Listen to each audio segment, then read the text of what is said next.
When you're coming in the room and you start saying shit, But you can't get Phil's attention because his ADD don't quit. you're getting frustrated. About to throw a twitchy Make fit. it clang, motherfucker, because it's all about the bits. It's all about the bits. It's all about the bits. It's all about the bits. Yeah, it's all about that bitch. It's all about the bits. It's all about the bits. It's all about the bits. Yeah, it's all about that bitch. You had your bananas kicked. Now you've got retention. Well, step it up, Brad. Let's filthy dip that bitch. Make it clang, little lady, though you'll never be my boo. It's all about the bits, that's what I'm trying to tell you. It's all about the bitch. It's all about the bitch. It's all about the bitch. Yeah, it's all about that bitch. It's all about the bitch. It's all about the bitch. It's all about the bitch. Yeah, it's all about that bitch. Man, I spent $20 and I just got 1,500 bits. There seems to be something wrong with this conversion rate. Tough protester, corporate. Why, what's this fool gonna do for a So penny? Twitch will take a hefty cut. They're greedy about their money. But if you're weird and spend it here, Your vote is tickled funny. I spend that money on your honey. Let's face it, we may be rude, but you can call this home. So make it clang to help this game with fighting repression. we're only crude because the attitude of prudes comes on regression. So send their spits, you little shit. It's not a cult, it's lesson. It's all about the bits. It's all about the bits. It's all about the bits. Yeah, it's all about that bitch. It's all about the bits. It's all about the bits. It's all about the bits. Yeah, it's all about that bitch. You got them from fake work and you want to unwind. Just hit that follow button if your specs is behind. But when it's all cashed out and you don't know what to do, just add a little bit to join the filthy few. It's all about the bits. It's all about the bits. It's all about the bits. Yeah, it's all about that bitch. It's all about the bits. It's all about the bits. It's all about the bits. Yeah, it's all about that bitch. Hey, this goes out to the year 2040. That year's gonna kick ass, dog. Good job, world. Fucking assholes. Hello, and welcome to the Filthy Few podcast, episode 3, starring Dun Dun Dun Ninjo, and yours truly, the filthy jankster, the filthy jukester, the filthy jester. Joe, welcome to the fucking podcast, bro. I'm very, very happy you're here, and I've been looking forward to this for a while. Yeah, thanks for having me, man. I've definitely been looking forward to this too. Yeah, this is going to be good stuff. So, for those unfamiliar with the podcast, we do a variety of different subjects with different episodics. Today's subject is going to be about martial arts because me and Ninjo are martial artists, lady. For like first time listeners, it's going to be extra creepy, but that's okay. Now, there's another aspect to these martial arts that we would like to speak about, and it is known as dun dun dun bullshido. There is so much of it rampant in the martial arts communities, like, you know, when it comes to like, you know, throwing your chi, or you can see that, you know, some quote unquote masters are like defeating wide arrays of variety of student opponents with just sheer mind power. Yeah, it's all fucking bullshit. And we're going to talk about that stuff. We're going to talk about certain experiences we've been through. We're just going to shoot the shit about martial arts and maybe some other things too. So, Joe, let's start with a little bit about your background. Absolutely. I started martial arts when I was about 15. First style I did was Shaolin Kempo. After about a year or so of training there, I was invited to the Instructors Academy. So what I started doing at that point is once a week I actually went and started This is after a training. year of training nothing. Yes, this was zero experience. After about a year, got invited to that Instructors Academy. So at that point, I started going and training directly under my master once a week. For about 6 months or so, I did that, passed a bunch of tests, both written and physical, and got my instructor's certificate. At that point, I was allowed to start teaching students. So I did both group lessons and private lessons. Did that for about 3.5 years. And that put me at right at about the 5-year mark of doing the Shaolin Kempo. After that, I went and started training in Genbukan Ninjutsu. Did that for about 2 years. And at that point, I kind of had to make a decision because my body had kind of started to fall apart. I had so many injuries. I knew that my time training was going to be getting cut short. So I made the decision to quit Genbukan Ninjutsu, and then I went and studied White Dragon Fist Kung Fu because I grew up watching Jackie Chan, and I had to learn Kung Fu before I Sure. had to stop training. So I was able to do that for about 2 years as well. And then at that point, my back and hips and knees kind of gave out on me, so I had to stop my formal training at that point. While I was doing all of that stuff, we had other students who trained in other styles, and one of my favorite things to do when I was training was trading like forms and techniques with people with other styles. Oh yeah. So during that time, I also got to learn some Shaolin Tai Chi. I learned some Chen style push hands Tai Chi. Mhm. I did some Qi Gong, which is the hard form of Tai Chi, essentially. I got to do a little bit of Kali training. I learned a little bit of some Tang Soo Do forms. Mhm. That stuff was pretty fun. Yeah. Had a very good buddy. I've actually, he's my training partner for basically my Korean, whole correct? life. Tang Sudo? Yes, Yeah. Korean style. Yes, one of my training partners at the time was a black belt Mm. in it, so we used to trade techniques and stuff. Yeah. And then one of my good buddies, I met him in 5th grade. Still very good buddy to this day. We'd been training together since like 7th grade, and I would teach him all the stuff that I learned, and then he would teach me stuff that he learned in jujitsu and kickboxing and all that fun That's my stuff. shit right there. Yes, and that is when I learned about Bullshido. Yes, do tell. I love it. I love the introduction, dude. Oh So my what God. happens next? So, like when we first really started like I love training together, he hadn't really been doing much. He'd done some Kempo with me before and had kind of dabbled in a few things here or there.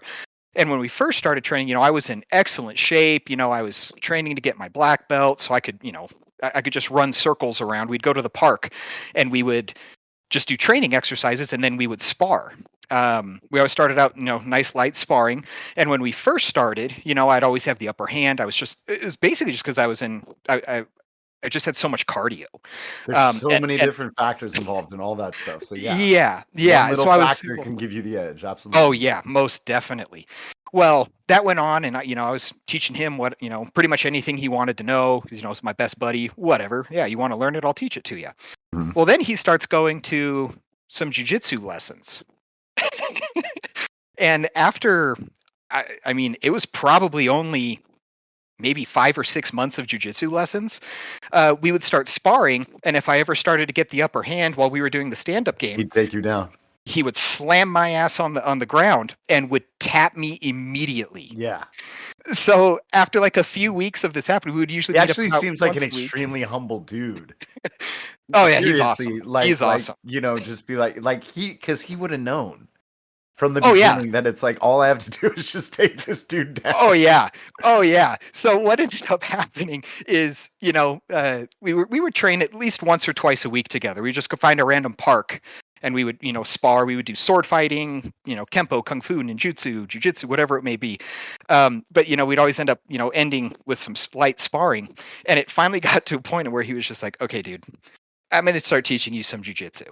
And I was, at first I was like, or whatever. Like, I'm good at Kempo. I don't need that. Right. And then he showed me some very basic things, like how to shrimp out or hip out, how to fight he for went- just control of position. He showed me Yeah, how he to. he the wanted proper to way show you the shoot. basics, hoping you'd get Yes. hooked. I love it. Yes, and essentially he was like, okay. He goes, well, you've got a really solid stand up. So rather than really work on submissions and everything, he goes, we're going to focus on gaining position For ground and pound?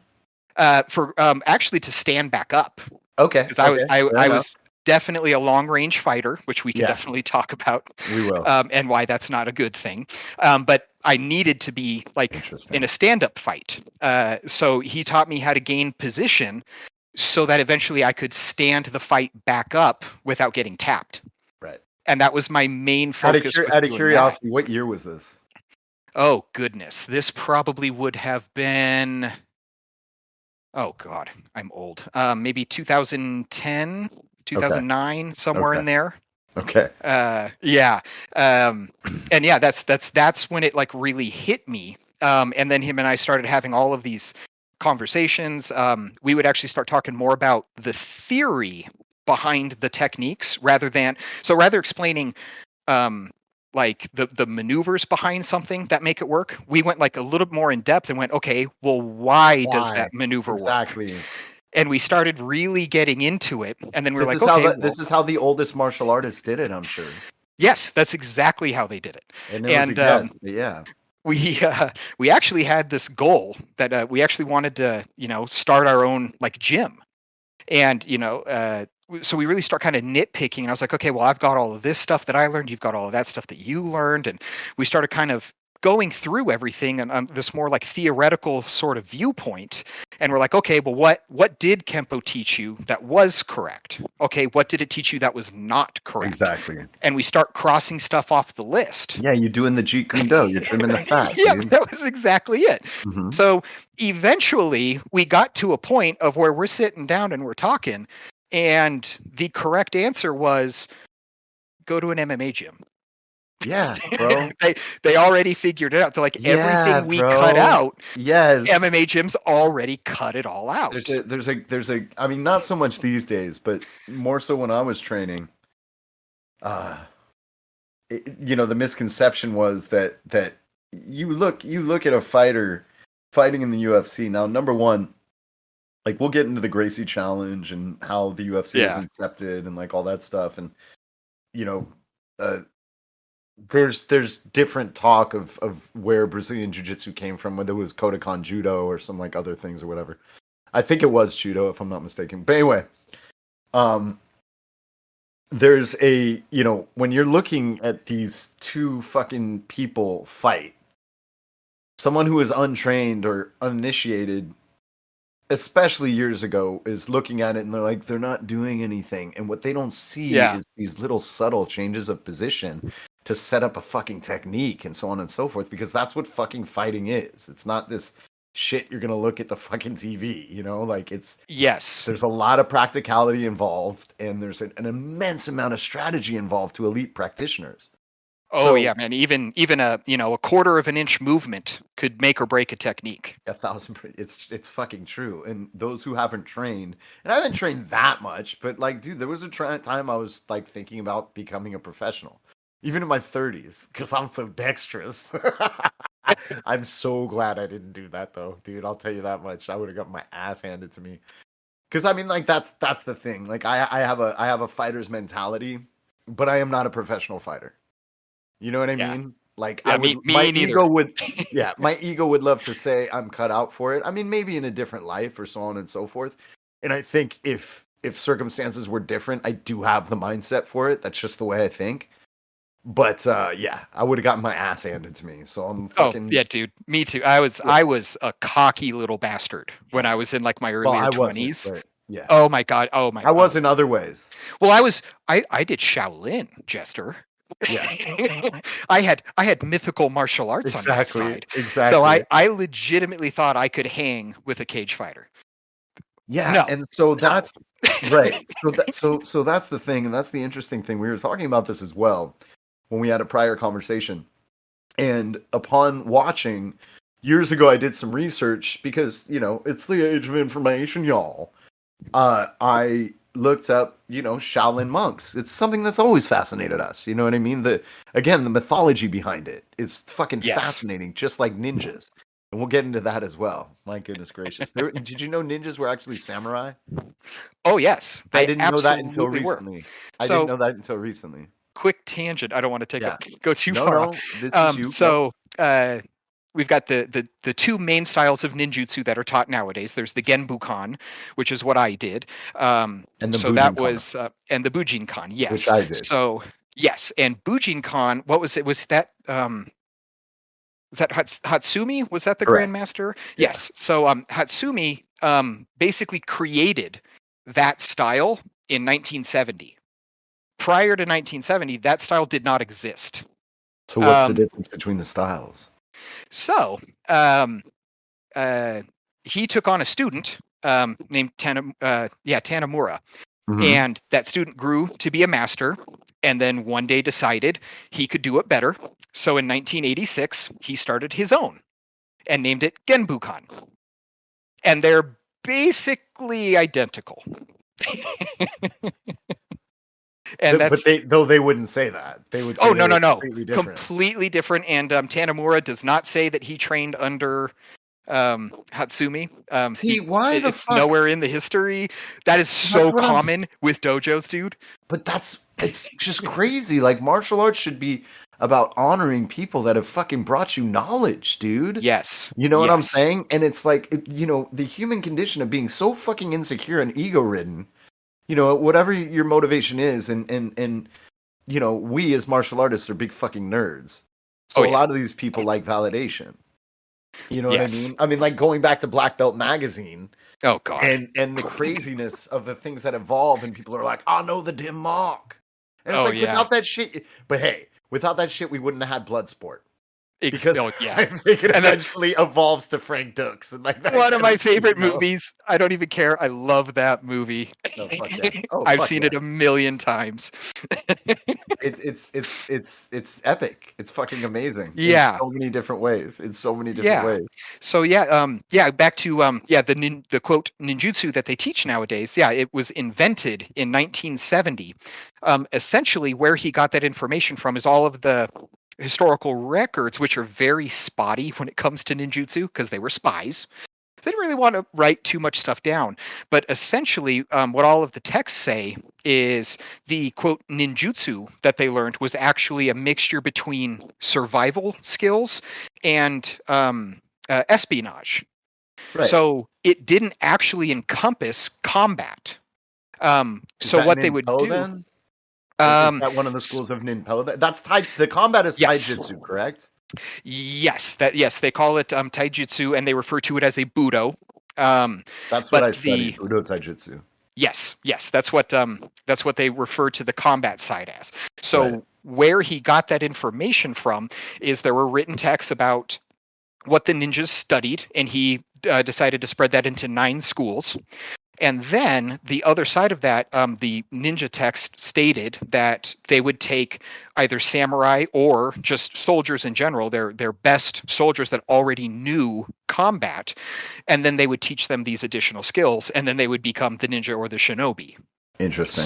So he used the ancient text to, as best he could, try to recreate the martial arts that the samurai used.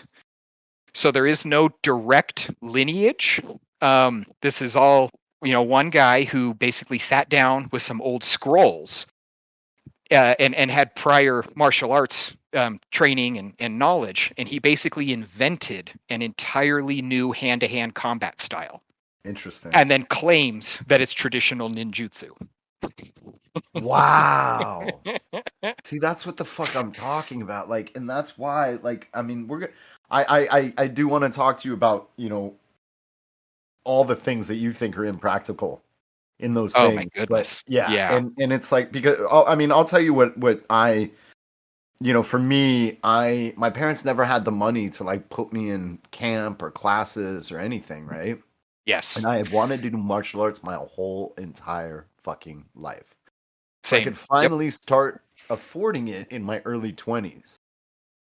And I'm happy because, like, my first experience was starting out with a combination of, I believe it was Sancho and Muay Thai. Oh, yeah. Yeah, exactly. Oh, yeah, exactly. That's the stuff. Dude, seriously, right? So it's like, and I was a fan of the UFC and just everything else. And I don't believe back then. Yeah, there was still a point where I was still maybe susceptible to believing in the shit. I remember talking to my sensei, because there's coaches and there's senseis. Yes. And I was talking to my sensei at the time. I was like, well, if you got into a street fight, like, what would you do? He's like, I'd probably, start out with some Shaolin and then see how he was, and then switch to my Muay Thai and then finish him off with Tai Chi. And I was like, all right, now this guy was like a professional fighter. Like, he would go into kickboxing matches and Sancho matches and just like Okay. fight. Okay. So again, it's not the art. It's always the practitioner. Oh yes. I believe there are street fighters out there, be it extremely fucking rare, but there are probably street fighters, maybe one or two in the whole world, who could enter a UFC match and fuck a professional fighter up. Because usually that's just not the case. And that's Yeah. the grave misconception is people don't realize, like, even their conditioning from the other side of things. I had a buddy who I worked at a bar, and he was one of the bartenders there. I think it was bar backing at the time, and he was in Hollywood. And this dude's name was Dennis, and Dennis was one of the coolest dudes I've ever met in my life. Real fucking down to earth. He kind of like had like a, I think he was Middle Eastern, but he had like a rockabilly type thing going, Okay. or like Indian or something. I don't know. I couldn't tell, but just a real cool sense of style and everything.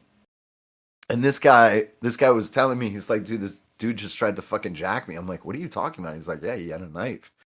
I was like, what the fuck happened? He's like, I took out my fucking club from my car. Remember the club? The club? Where you open the club on the steering wheel? Yeah.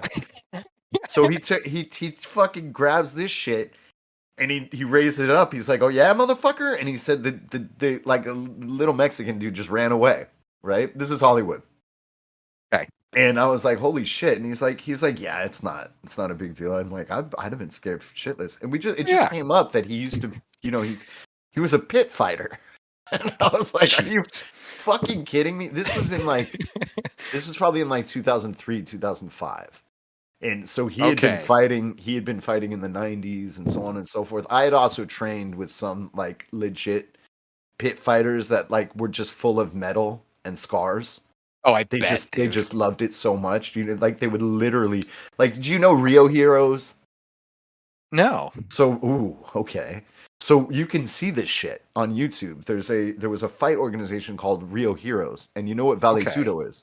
Yes. So this is Vale Tudo, and it was totally anything goes. It's just kind of thing like if you bit or anything, like it would be looked down upon. So people didn't do that shit. Right. They had a woman fight. You want to? Okay, look, hold on. Rio Heroes is blood sport. I'm not kidding. All right. It is the Kumite. It is the Kumite right in front of you, dude. It's fucking blood sport right in front of you. There's a chick, dude. There is a woman who beats the fuck out of all the men she competes against until she loses to the championship. And this guy's like, these are all fucking like crazy pit fighters. But anyway, my buddy Dennis is talking about like this was in the 90s. Okay, so this is like just ladies and gentlemen, in the 90s, if you were fucking fighting in venues like this, it was underground. Oh yeah. You know what I'm saying? Like this means like you were born to fucking fight because that's all you wanted to do. This is like the old school like Doyle Brunson poker players. You know what I'm saying? Like these fools were like risking getting their fucking ass kicked in back alleys just so they could play poker. Yeah. You know what I mean? So for people like these guys, there's a lot more obvious heart involved. Like it's obvious to me these guys just have heart. They love to fight and it's what they do. So yeah. So he was telling me that there was this like cocky dude backstage and just kind of like, flexing, like showing moves and stuff like that. And he was just talking some sort of shit, but not like to anyone. He was just like, yeah, I got this and this. And Dennis looks at him, he's like, cool, how's your conditioning? And he's like, what do you mean? And Dennis just smirked and he ended up fighting him first. Okay. And gave him one leg kick and crumpled the dude. And that's what he meant about conditioning at the time, not cardio, but conditioning, right? Gotcha. And that's my point, is that even today, like people don't realize how fighters harden their bodies, dude. And it's not like just to withstand like hits and stuff like that. I mean, obviously that's a thing. I never got to a high level. Yeah. But it's the training itself hardens your body to like, take a hit or whatever. So I did iron shin and iron forearm training when I was doing Kempo. So what you would do for this, and this is how my sensei instructed me to do it. So you take an Eskrima stick or a Kali stick. If anyone doesn't know what that is, it's a piece of kind of like youngling bamboo that hasn't fully matured yet. It's about 2.5 feet long, and they would cover it in like this lacquer kind of stuff, and then they would fire harden it. So it comes out as light as bamboo, but it is hard as a fucking rock. I had no idea. I know what Kali and Eskrima is, but I've never heard that. So that's amazing. Yeah. I've got a whole bunch of Eskrima sticks still. I've got hardened rattan bow staffs. I've got the whole shebang still. But what I would do is, so every night, or you would alternate. Give me a fucking sword, to be honest. With Oh, you. dude, y'all yeah. Can, y'all Oh, can yeah. whip I've seen those motherfuckers, and they're no joke. Dude. You can obviously get fucked up by that stuff. Like, Oh, you can but it crack a also skull with just- them. you can break a skull with them. Oh yeah, guaranteed. I've seen Yeah, people. So I'm just misspeaking right now. Then Yeah, I've seen people take an Eskrima stick and actually just crack coconuts open with them. oh Jesus! Like they're no joke when you get the masters behind them. So what I would do is I'd take one of those, and one night I would do shins, and then the next night I would do forearms. And what you do with the shins is you start by placing it up against your shin, and you press and roll it up and down as hard as you can, Yep, right against that's what like they the do in Muay Thai blade. too. Oh my God, dude. And you do it until the pain is so intense you have to stop. And then you switch and do it on the other leg. Go until the pain is so intense you have to stop. Then you go back to the first leg and you hold the Eskrima stick at about the midway point of the stick, and you place it right at the top of your shin, and you smack it as hard as you can muster. And then you move down 1 inch, and then you smack it as hard as you can. And then you go down 1 inch, and you go all the way down your shin, and then do it on the other leg. And then you finish by rolling it up and down each shin again until you can't handle the pain. So I would do that one night, and the next night I would do forearms, which that one, it was a lot harder to roll it. So you would just smack it against the inside of your forearm and the outside of your forearm. And you do it as hard as you can, 2 times on each arm. And then as time goes on, you try to do more sets of it. So after about like 6 months, I could go for like a solid 15 minutes of just like wailing on my forearms and my shins. They were solid black and blue for like 4 months, dude. Just solid black and blue. And then eventually they just stopped bruising. And what ends up happening is one, the calcium does build up on your bones. So I have like all these really weird like burrs on my shins now. They feel really weird when you touch them, but it builds up the calcium, but then it also deadens the nerve endings. Right. So it gets to the point of where I could lock shins with someone, like someone could throw a roundhouse kick, and I could just lock shins with them and barely feel it. And then they would hit the ground holding their shin, being like, ah, fuck. Yeah, dude. But I did that for probably 8 or 9 months straight and just beat the fuck out of my limbs. And yeah, it works. Like very interesting, because I know about the calcium buildup with Muay Thai. Yes. And yes. The guy who trained my first sensei came out from the Philippines, and he would Jesus Christ, what was his name again? Anyway, this dude, I ended up sparring with him. And I haven't done much sparring in my life, so this is like the only, I've worked on technique, and it never came up. I would have done more of it, but it just never came up. I guess I was just too low level. Well, not even necessarily, dude. Like, anyway. But I want to do more of that before I, get too old, to be honest. I don't want to, like, yeah. And you know what? I would want to go real light. You know what I mean? And just, and then pick it up as I trusted the person more. You know what I mean? Like, I don't need to get my shit kicked in right now. I'm 45. It's not happening. Like the fight career isn't happening. You know what I mean? Yeah. But I would say I got a 6-year-old right now. I can teach him certain basic things, but I would love to. I don't know. There's still a big part of me that really wants to go train more and learn some, some more shit. Yeah. So, my question is this. So okay. So the sensei who came, my sensei was out fighting in Thailand or some shit. So the guy who trained him, his fucking shins, they would do the same thing. I mean, you see these kids like hacking at bamboo. Yeah. in the Philippines and in Thailand and shit, right? This dude's motherfucking shins, you couldn't even explain them like the hardest metal beams, because that doesn't even do it justice, because they're so thick and meaty too. Yes. Thick with muscle and shit like that, but literal, yeah, like steel beams. And Yeah, those crazy bastards will kick over a banana tree. yeah, dude. So I think this is the first sparring session I ever had. Right? And it's like, Okay. I've been thinking about all this shit my whole life and what I do, and I've street fought, and I had many fights in school.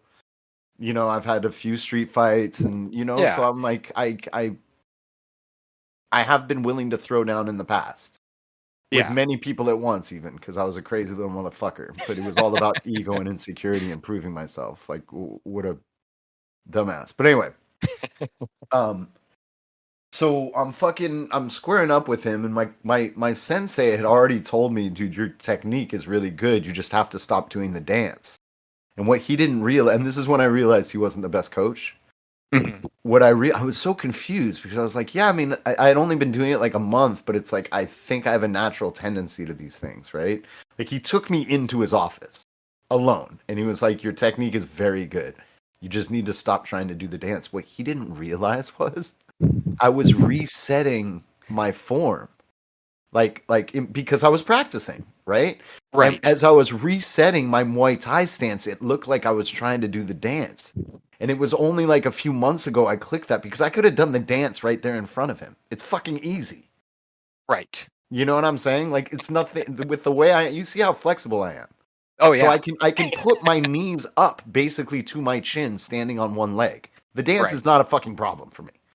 Right. Yes. So then I realized, I was like, oh, he's confused. But anyway, when he left and his coach came back, Ajahn is what you call sensei, master, I guess, in Muay Thai. But what was his fucking name? This guy was. Anyway, I'm always humble when I'm training, because not only do I know that there's people that can fucking actually kill me, Yeah. but I also know the more humility I pursue, the more truth of the universe is revealed to me. And, the more I'm like that, like, I don't know shit, just kind of guide me in the martial arts, the more I'm going to learn, because I'm a knucklehead and a slow learner anyway. So what I'm alluding to is that even without sparring once, I had always been going over things in my head, like, obsessively, and I spent a lot of time on the streets too, so it's like you're always watching your back in LA and shit like that, right? Anyway, so we're squaring off, we're doing some light stuff, and I literally push kick him into the fucking wall. And I wasn't going as hard as I could or whatever, it was just there. Yeah. And I was like, and I put my gloves down. I was like, I'm so sorry. And he's like, keep going. And I put my arms up, and he goes, boom, hooks me on the side of the head. Boom, hooks me on the side of the body, gives me a tiny little kick, and I'm down. And it wasn't, he didn't go particularly hard as well. Like, he already knew, like, yeah. But the one thing that I've realized, because I've done this with boxers as well. I mean, fuck, I would love to go all out with someone one time and just see what I could do. But that's probably not going to happen. But it's the impact. Like, when I picked it up to mixed martial arts, and I was actually training in a cage, we were at a gym in La Cienega, and like, the boxers were scared of the MMA guys, of course. But for me, as an MMA or jiu-jitsu guy, I was scared of the boxers, because they're that's an amazing martial art, Oh yeah. And I can remember one of these boxers was cross training with us as well, and we did some light sparring. We were supposed to go like 30% or whatever, right? Yeah. And this dude was not even going 30%. He literally tapped me on the side of the head. It was probably like 12%. And I fucking felt it because of his technique.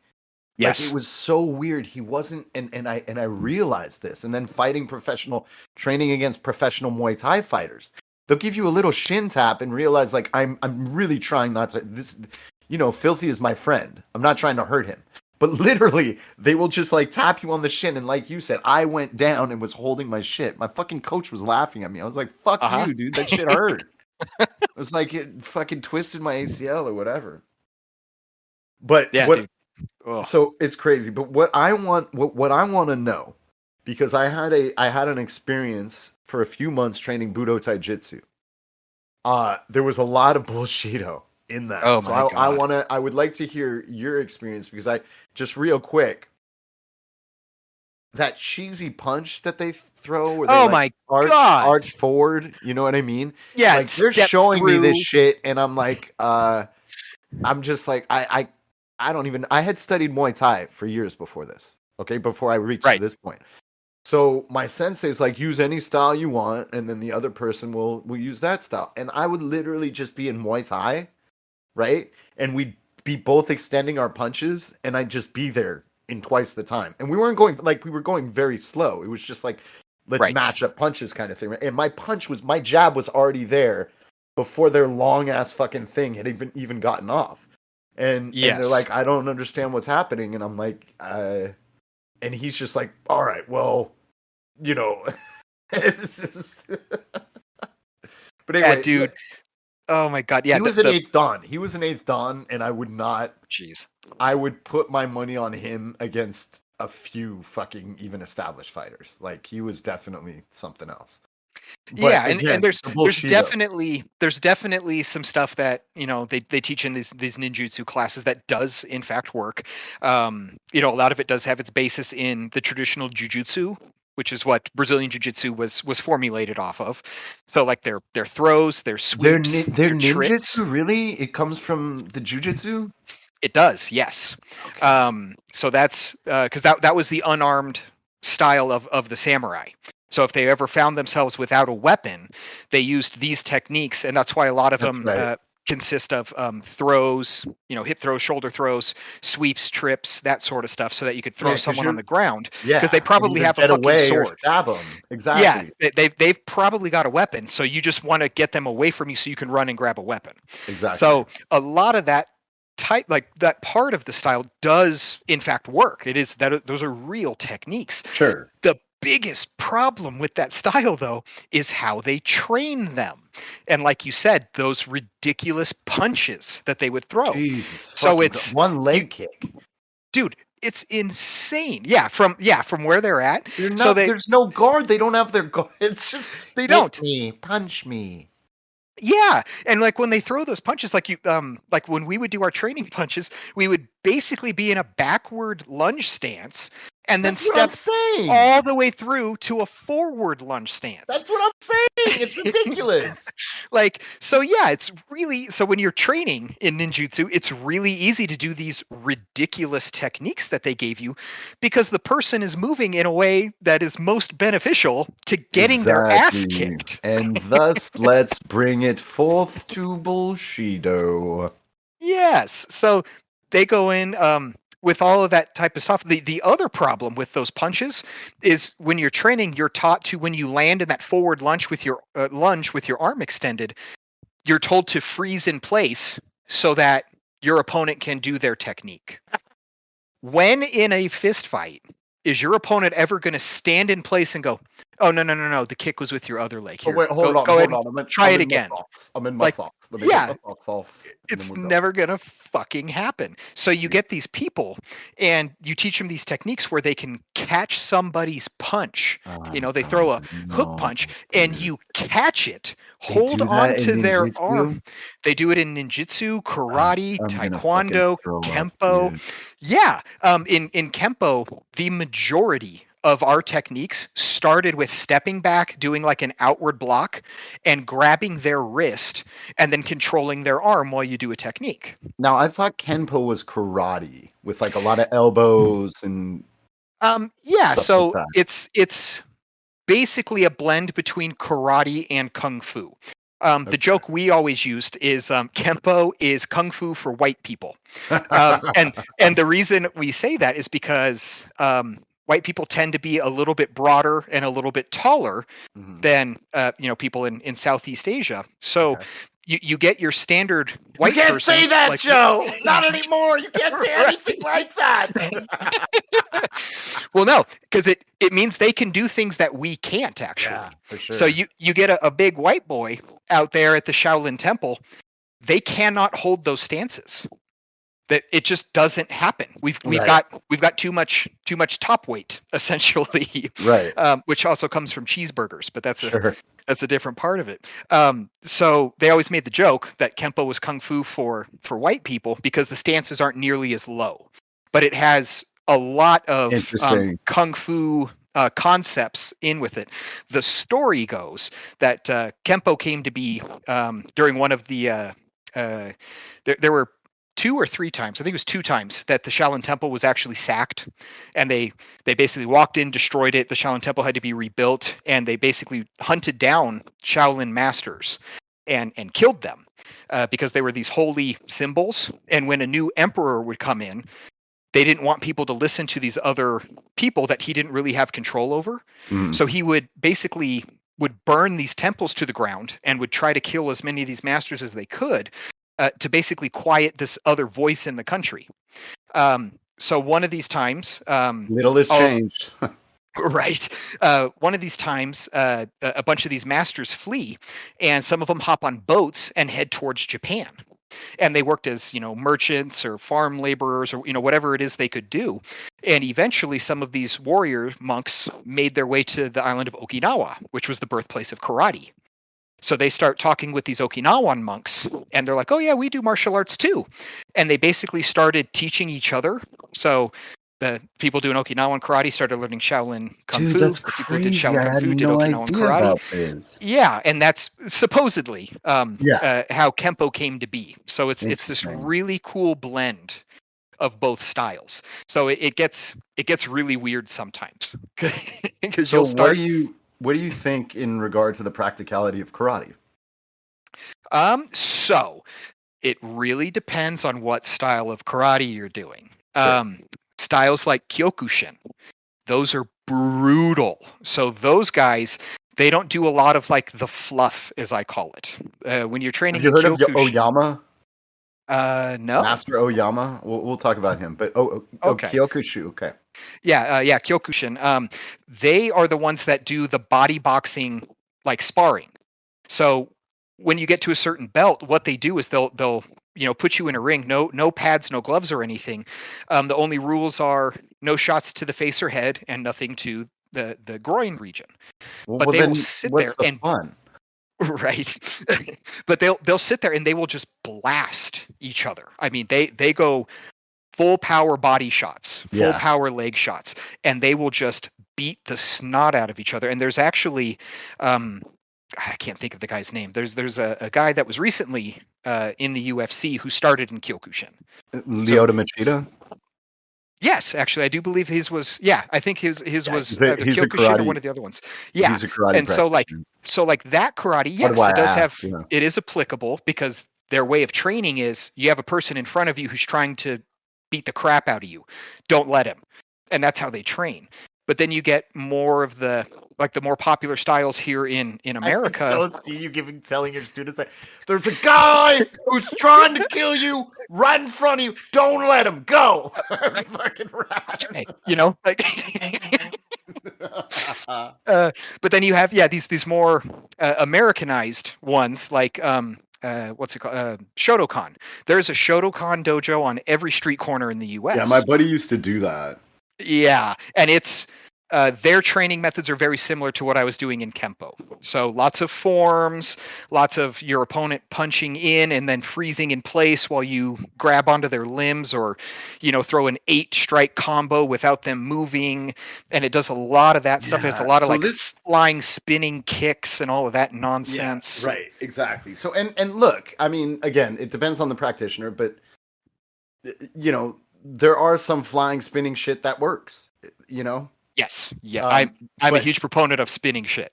Yeah. I love spinning shit. But it's very hard to do. Exactly. It is all 100% about timing. Yes. And when they use it in the UFC, kicks. Yes, those can work if you time it right. Work, yes. And when they do, it's disgusting. Like that's why you don't see a lot of it, because when you don't, you're susceptible to attack. And these guys are on way too high a level. Like they'll see a fucking capoeira guy at this point and be like, okay, I'll just let that kick past. Yep. I'll So- either move out of the way, or I'm going to go in and grab his back while he's spinning. Yeah, but have you seen like there's one old piece of footage of this fucking professional fighter, and he goes into a capoeira windmill kick and just knocks this guy. Yeah, like full Yes, extension on the yes, leg, and full like extension on the leg. slap. That's the one. Yes, It sounds And like a he's got- it baseball looks like bat a- hitting a brick. Like Yes. it. You've seen that one. Yeah, So, and it's that's the one I gross. speak of. It's like that. You know, when you get someone of that level. Yes. So Yes. that's what I'm saying. But anyway, to bring this full circle real quick, let's go back to the Gracie Challenge and the inception of the UFC. Yeah. Now I'm gonna tell you what I know about it, which I think most of it'll be fairly accurate, but Yeah. who knows? So back, ever since the beginning of times, styles were pitted against styles. So before we had this, super information age, there's a little thing called the Gracie Challenge. Now, the zeitgeist is going to be influenced by things, and the zeitgeist itself is going to influence things. And what was happening around the 1980s was there was a big ninja craze. Oh yeah. Big fucking ninja craze, and it was awesome. And there's background behind that as well. But people would look at it and just fantasize and so on and so forth. There was also in the decade prior, again, cinema and television and all these things influence these things so much. It's fucking crazy.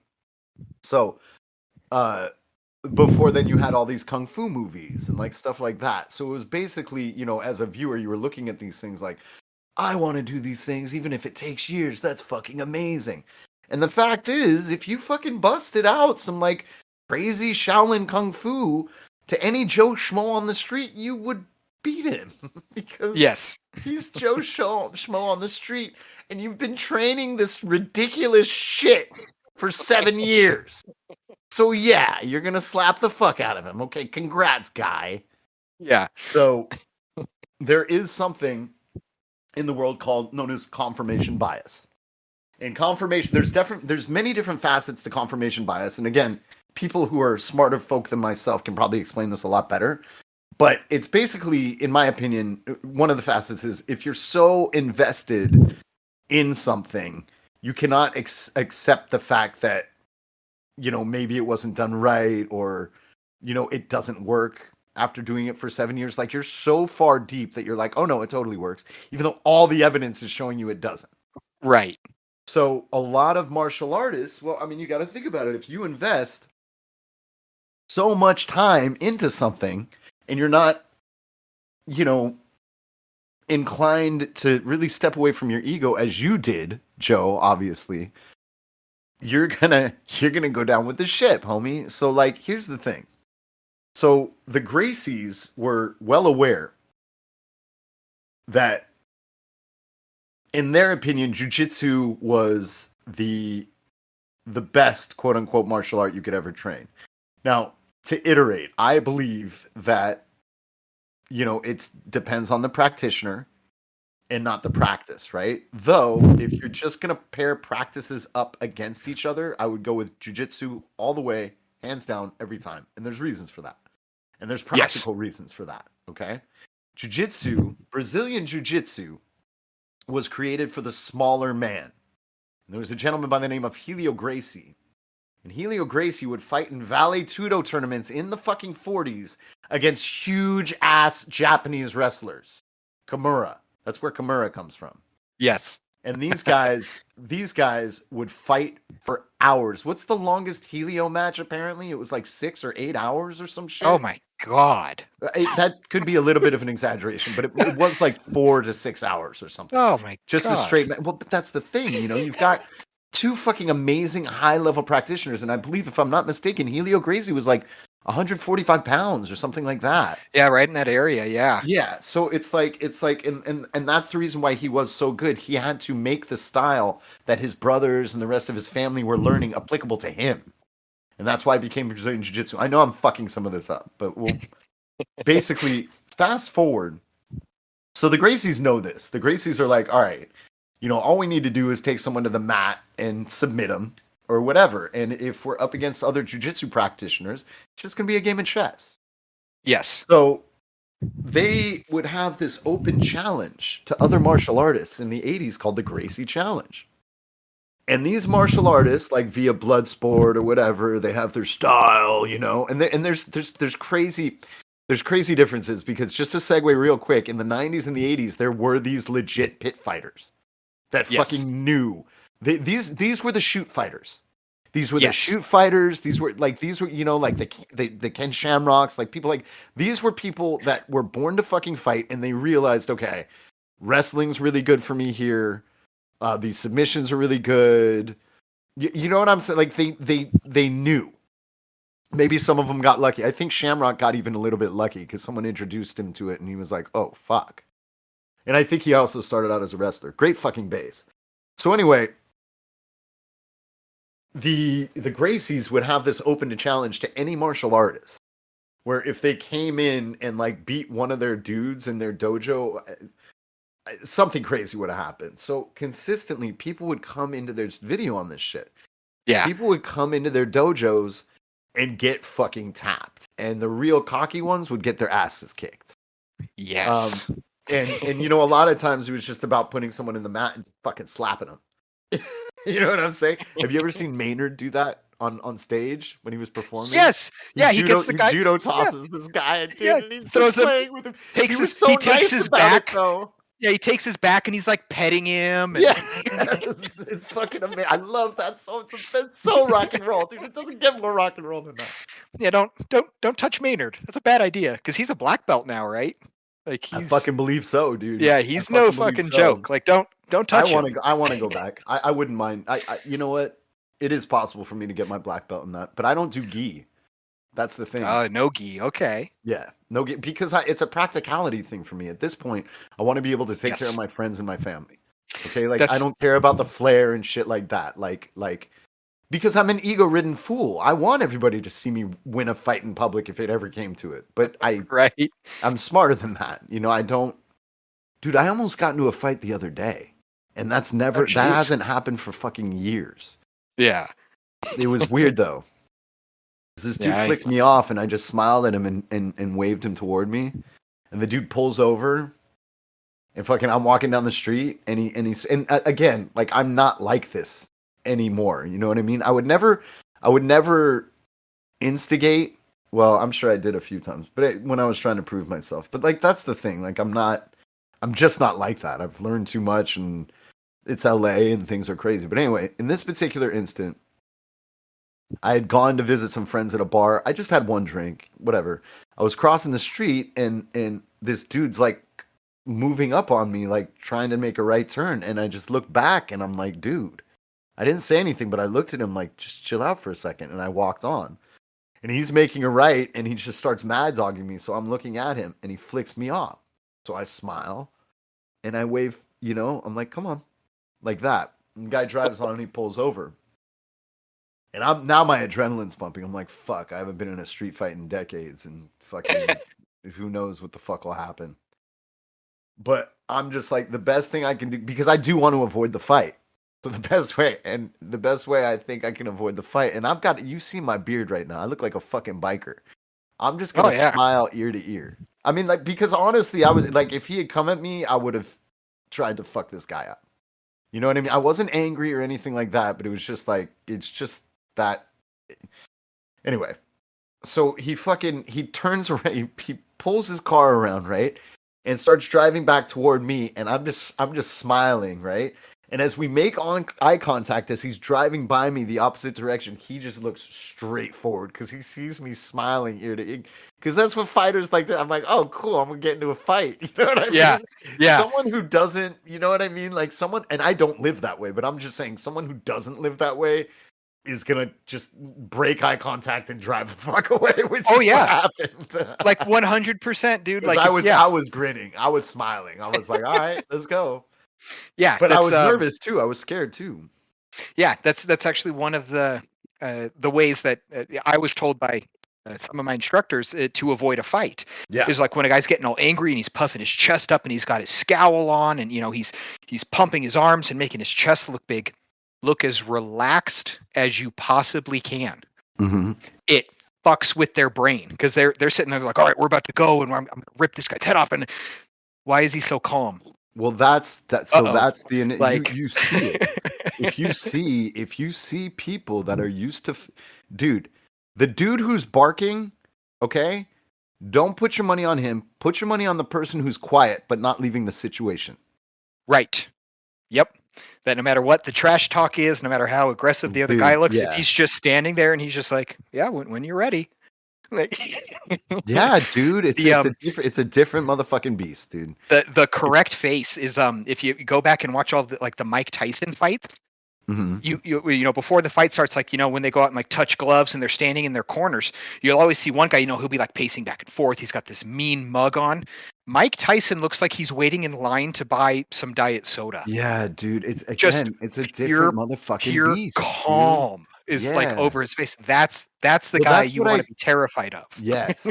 Yeah, and it's fucking yes. It's absolutely true, dude. Like I said, those are those street fighters that like they could probably give rare, but they could probably give someone a professional a run for their money sometimes. But anyway, Yeah. so the fucking, you know, the challenge kept going, and apparently no one came in and beat them. There's a lot of footage on it, and so they decided, they're like, you know, let's try and make this thing global if we can. They started the UFC. That was the Gracie family started the UFC. And believe it or not, Royce Gracie, who won those things in the beginning, except Yeah. for the second one, was actually a ninjutsu guy. Believe it or not. Oh, Which no. yeah, it is, but it also shows the progression of things. Because if you look at the first few UFCs, there are methods that are being utilized that like would just get the attacker's ass kicked at this point. Right. You know, and that's the thing. Like they see this guy who Royce wasn't even the best fucking Gracie they could have put there, but they knew they were just so good he'd beat everybody, and he did. You know, I mean, look, dude, I don't give a fuck who you are. You fighting fucking Ken Shamrock or someone like that, or fucking Mark Coleman or some shit like Yeah. that. Like, you get the fuck out of here. Remember that big Alaskan dude who would drop those fucking downward elbow? That Oh, Jesus God, dude. fuck. Yeah. I love Ugh. those. But anyway, that's where the UFC comes from, and bringing us full circle. It's basically like, look, these guys, for the most part, in the UFC, do not try that fancy shit. It doesn't fucking work, and that's the fucking bottom line. Like, again, it's about the practitioner. There's plenty of people that know Aikido that could fucking end me very quickly. Right. They've studied that much and so on and so forth. But I got to tell you what, they ain't going to catch my punch. Right. And They if are that punch definitely gets through, I'm breaking their fucking nose. Yes. So this is what I'm saying is so I've always been like, I think, a pragmatic sort, and you know, doing my studying and stuff like that, like I figured, you know, the best bases you can have are like fucking wrestling. Boxing's an amazing fucking martial art. Judo, definitely jujitsu. Love judo. Oh, man. See, I didn't study, but it's rad. I never got to study it. If I had not injured myself, judo would have been my next style, guaranteed. Speaking of injuring yourself, let's hear some of these war stories. I remember you telling me about, you know, a few. Let's hear All a right. couple of these. So first, I'll just go over all of my severe injuries. I'll just list them, then I'll tell a story or two of my favorite one. Okay. So let's see here. I have fractured my sternum twice. I have fractured my 2 floating ribs on my left side. Fractured all 5 bones in my right hand at the same time. Broke the bone right behind my left pinky throwing a bad punch. So technique, kids, because that could have been very easily avoided. Sure. Dislocated my right wrist. Popped my left kneecap out of place. Ow. Yeah, that sucked. It snapped right back in, which Fuck was that. good. That was but you were in pain for like 6 hours, I'm sure, at least. Oh my dude, weeks. Days. Weeks. Yeah. Dislocated one toe, broken and fractured probably 4 or 5 other toes. I have flattened 2 discs in my upper back.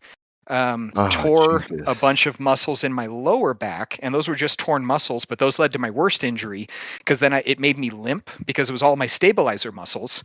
So my back would lock up and go out. So I limped for years. I had a limp. And by favoring my right leg, the muscles got loose, and now my right hip hangs partially out of socket. Oh, God. So it'll pinch all of the nerves, Go and when fight, it goes kids. out, Keep fighting, kids. yeah, dude. Like when my back and hip go out, I mean they're out. I'm like a turtle on its back. I'm screwed. I can't even breathe. I hope in the near future that gets remedied. Hopefully. I hope so. I hope yeah. I mean, I was already told that I was going to need to get some vertebrae fused when I was like 25. They're like, you're going to need to. They're like, you're too young though. We're not touching you. He hesitant at that as well because my mom had a Yeah. botched fusion and she's been in debilitating pain her whole life because of it. Oh God. So Yeah. Just do your research and be wary. Of They- course, a lot of They people said will they need it. would. Yeah, they said they'd probably want to wait until I was closer to 50. So hopefully the the technology gets better by then. Yeah, I would imagine so. I really hope. I'm waiting for my hair. I'm waiting for the Right. hair on top of my head, Right. Joe. I'm waiting for that miraculous hair to come on back on Filthy's bald, testicular-looking head. And then let's see here. I've had 3 confirmed concussions, but I think I've had closer to 5 or 6 because after my 3rd confirmed one, my doctor said I was not allowed to do any type of contact sport ever again, and I was just about to get my instructor's belt. So my next concussions, I just didn't go to the doctor. But yeah, I think I've had 5 or 6 concussions. Oh, God, dude. So those are all my fun injuries. Most of them were martial arts. Like the flattening of the discs was actually falling off of something when I was a kid. Oh, But yeah, the majority of all of those were sparring, Yeah. essentially. So yeah, my favorite one. So this was this was my 3rd confirmed concussion. So every Saturday when I was doing Kempo, we would do our sparring classes. And these ones, so I was at this point, I had not yet gotten my instructor's belt, but I was going and training under our master every week with the other instructors. When we would do sparring lessons at the instructor's academy, it was a lot more hardcore. Like we would hit each other a lot harder. Well, these ones were the ones with our students, so I had to tone it down. Sure. Still looked forward to it every week. I loved those matches. Like they were so much fun. Well, I go out for my first sparring match and Sensei teams me up with actually our master's son, who was a black belt. I was, I think, a green belt at this time. And we're sparring and I actually made him teach me this technique. So this was hilarious what he did. So he kind of like shortened his stance up and took like a side stance. And he had a side guard going up and he just kind of like leans backwards. And I'm looking at him like, what the hell are you doing? Like you have no stance. So I step in and I throw this like haymaker punch at his head. Yeah. Well, he spins off of it and catches me with a spinning back fist right to the bridge of my nose. Oh, So my geez. head snaps back and then I get a little stars in my vision, which is pretty normal. The blood starts coming out of my nose. Well, you never bleed on Sensei's floor. That's like a big rule. Do not get blood on Sensei's carpet. You're going to have a bad time. So I open up my gi so that the blood can fall into it. I run into the bathroom, I'm pinching my nose. I get the bleeding to stop finally. And I run back out because I was like, I have to make my second sparring match. Like I'm going to be so mad if I miss it. So I fucking love you, dude. I get it, dude. It's just great.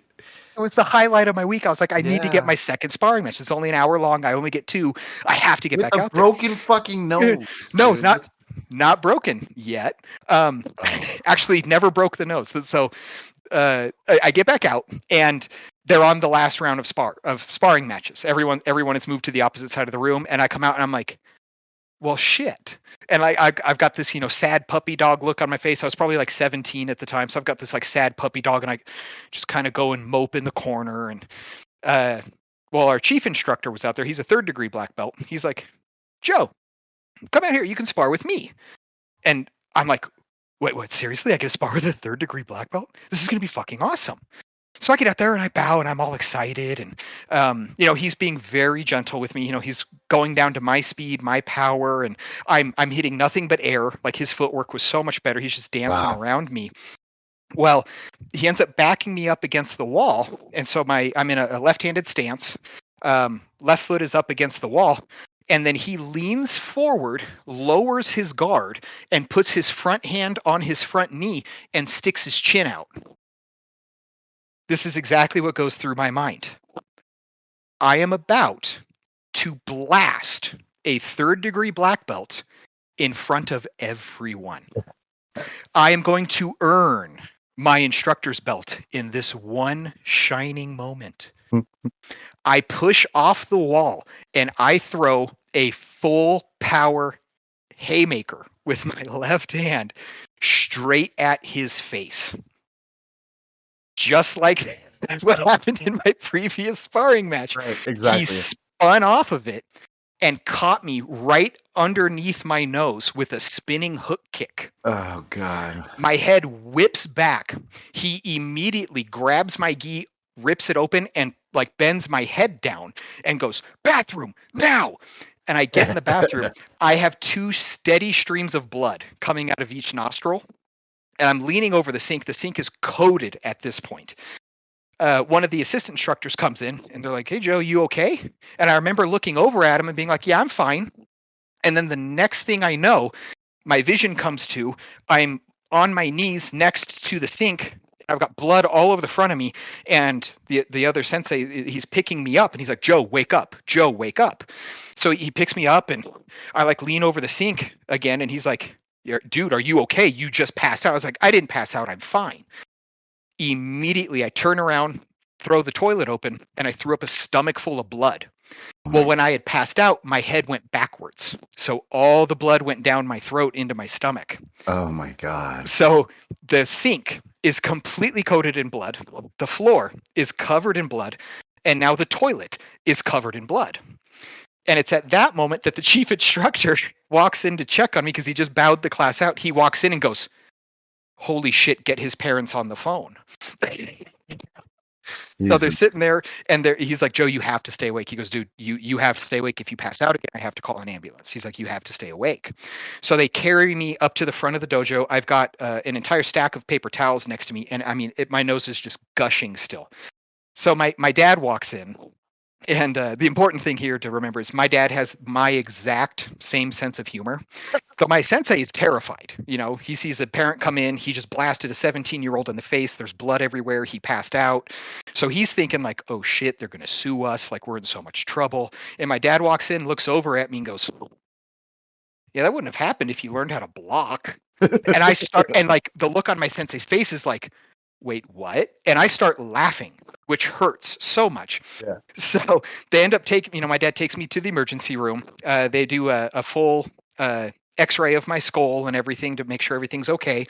The doctor's like, "Well, your nose is not broken." He goes, "I don't know how. You have a concussion from it, and we believe that since you passed out from it and what your current blood pressure is, we think you lost just under 2 pints of blood." Jesus Christ. And over 2 pints, I think 4 pints you die. Oh, really? So Holy yeah, shit. like you can, like if you don't get transfusions at that point, like you're in a lot of trouble.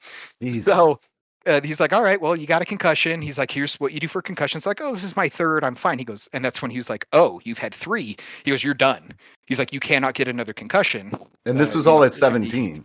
Yeah. Yeah. Yeah. It's probably for the best. Yeah. And then of course I continued to train for like Right. another Right. 7-8 years because I'm a Yeah. dumbass.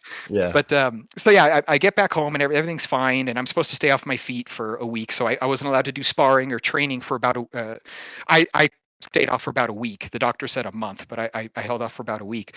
Well, I get back into the dojo the next day just to let them know I'm okay. Well, my face was so swollen, it was a straight line from the tip of my nose to the middle of my lip. Oh So they all started calling me Sensei Joe or Sensei Who from Whoville, because I look like a fucking Who from the fucking Jim Carrey fucking Grinch movie. So that started that day. And then the next week I go to the Instructors Academy. And of course, Master Clark knew what had happened to me. So he was aware I was going to be sitting out. Well, I walk up to him and I'm like, "Sensei." And he's like, "Joe." And he pats me on the shoulder and he's like, "So I heard you've gotten really good about blocking with your face." I was like, "Yes, Sensei." He goes, "All right, now that you've mastered that, I'm going to show you how to block with your hands. It works way better. And then he just turns around and walks away. Well, but then that started another joke. Love Have you ever fucking nerdy martial artists? Dude, it the was best, fucked up. dude. Have you ever seen the movie Kung Pao Enter the Fist? Yes. Oh my god. So the character Wimp Lo, we trained him wrong as a joke. So anyone who hasn't seen it, it's a character in it's a comedy, a kung fu spoof movie. So it just makes fun of pretty much every chop socky movie that's ever been made. And one of the main comedy reliefs in the movie is Wimp Lo, and they trained him to think that losing is winning. Because they thought it was funny. Well, one of the scenes in the movie, he's fighting the main character, and he goes, "How do you like my face to your foot style? Now try my nuts to your feast." Well, since I took a shot directly to the face with somebody's foot, after they found out that Master Clark had said that to me, everybody started calling me Sensei Wimp Lo. We trained him wrong as a joke. Yeah, of course. It's fucking fantastic. But yeah, that one was brutal. My head hurt after that one for like a solid 3 months. Yeah, like if I moved my head too that's quick. When our eyes are a little too big for our stomach, I think, right? Like yes, and my sensei apologized profusely, and I think after like the that's really second nice, week, actually. He was worried. He thought he was going to lose a student, and all of this stuff. And finally, I looked at him and I was like, "Sensei, you were going at my level." And I threw a haymaker at you. I was like, you spun off of it and countered it the only way you could. The other option was letting me blast you. I was like, this is my fault. Like I really shouldn't have thrown a punch at someone who's that much better than me. Yeah. Good lesson to be learned. Yes, and that was my humbling experience. But then this created another problem. Something that we in Kempo we refer to it as the fear. And you can see this in MMA fights. So you'll see a fight start, and then one guy will just kind of get clocked pretty good, not to the point where the fight's over, but you know that the guy felt it.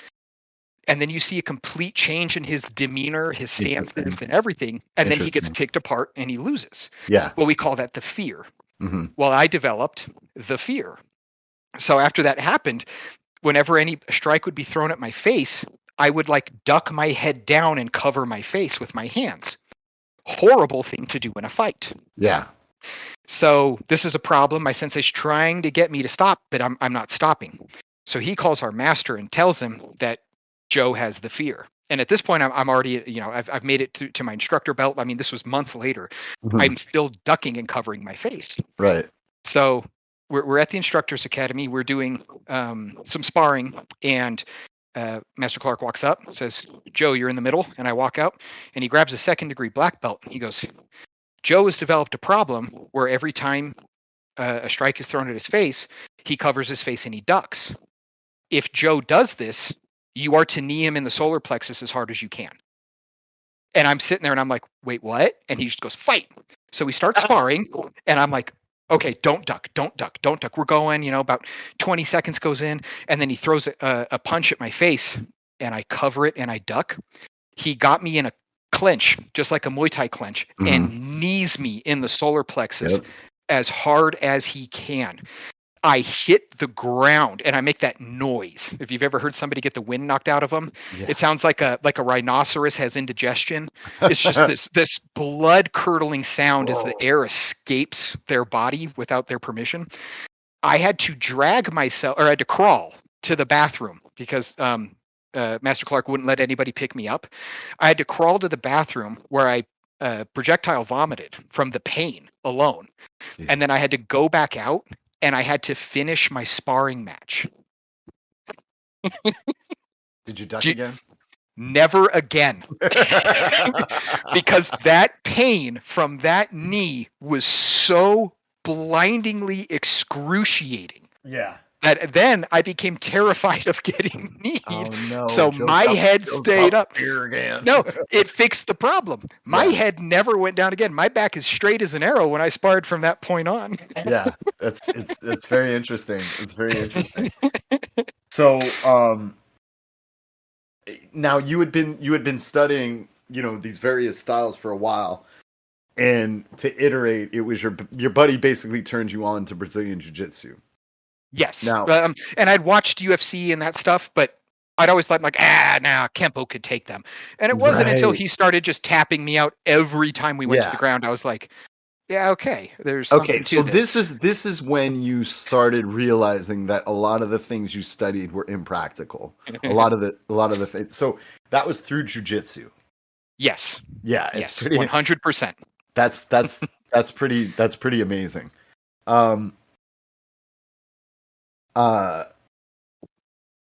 Yeah, I've had some crazy experiences like the in the Budo Taijutsu. Our sensei, I think, was a little crazy. In fact, I'm Yeah. sure of it. And he had like, you know, his you know, I mean they were my friends, but you know, he had his little underling guy that was like they were convinced everything worked like the Matrix. Yes.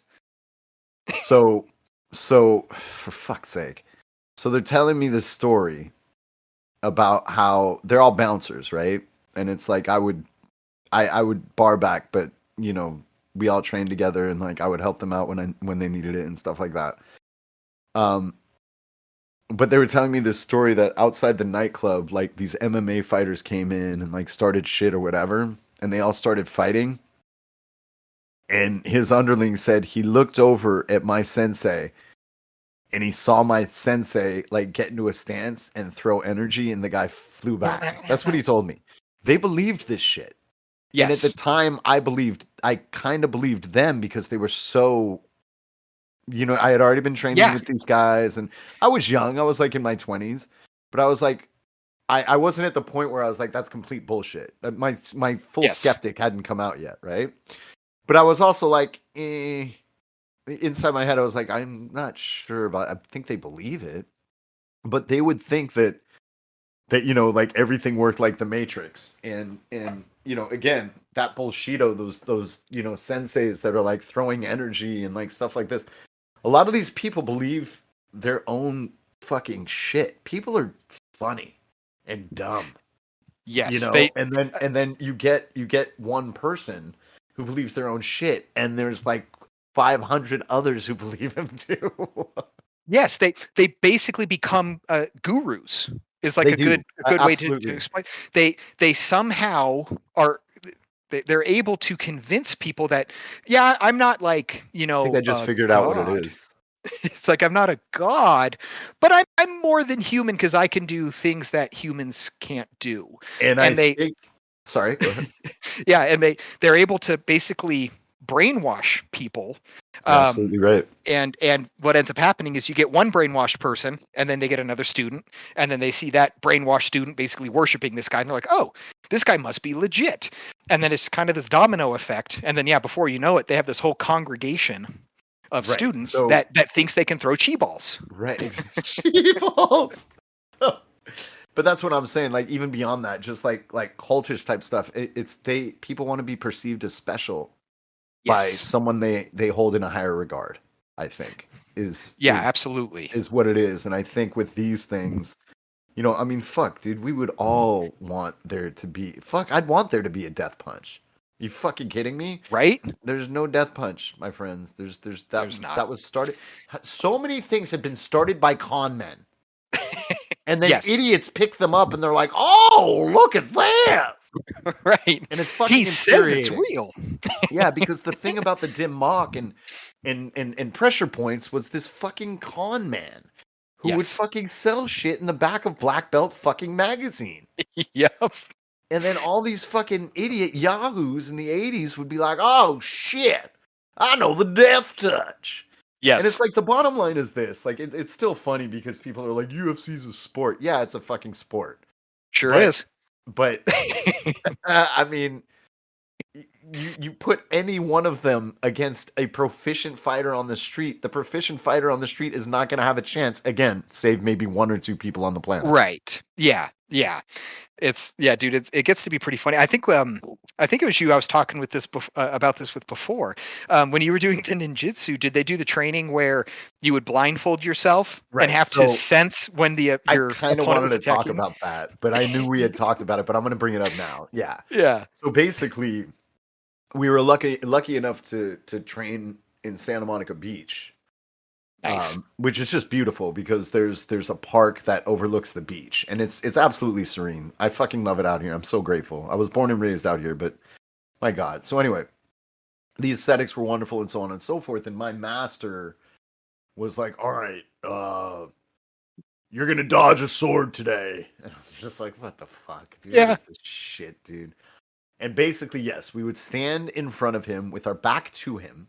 Okay, and he would tell us to close our eyes, so he wouldn't go with the whole blindfold. But I'm sure he just forgot it or some shit because you Right. know that's part of the Yeah. that's part of the whole presentation, baby. And like I said, I think this guy like believed all his. He's like, we're the Yes. Black Crow Dojo. Like we went away even from Hatsumi stuff. We're the Black Crows. I'm like, isn't that a band? So basically, Grunge what band. he'll do, right? What he'll do is he'll take his wooden katana, right? Pardon me, or just like small staff or whatever, and swing it not too fast at the person in front of him. And he'll even like he won't hit him with it. He'll tap him with it. You know what I mean? Yeah. But so my turn comes, and his whole thing is it's a thoughtless process. It's just you sense it coming and you move out of the way, right? Yes.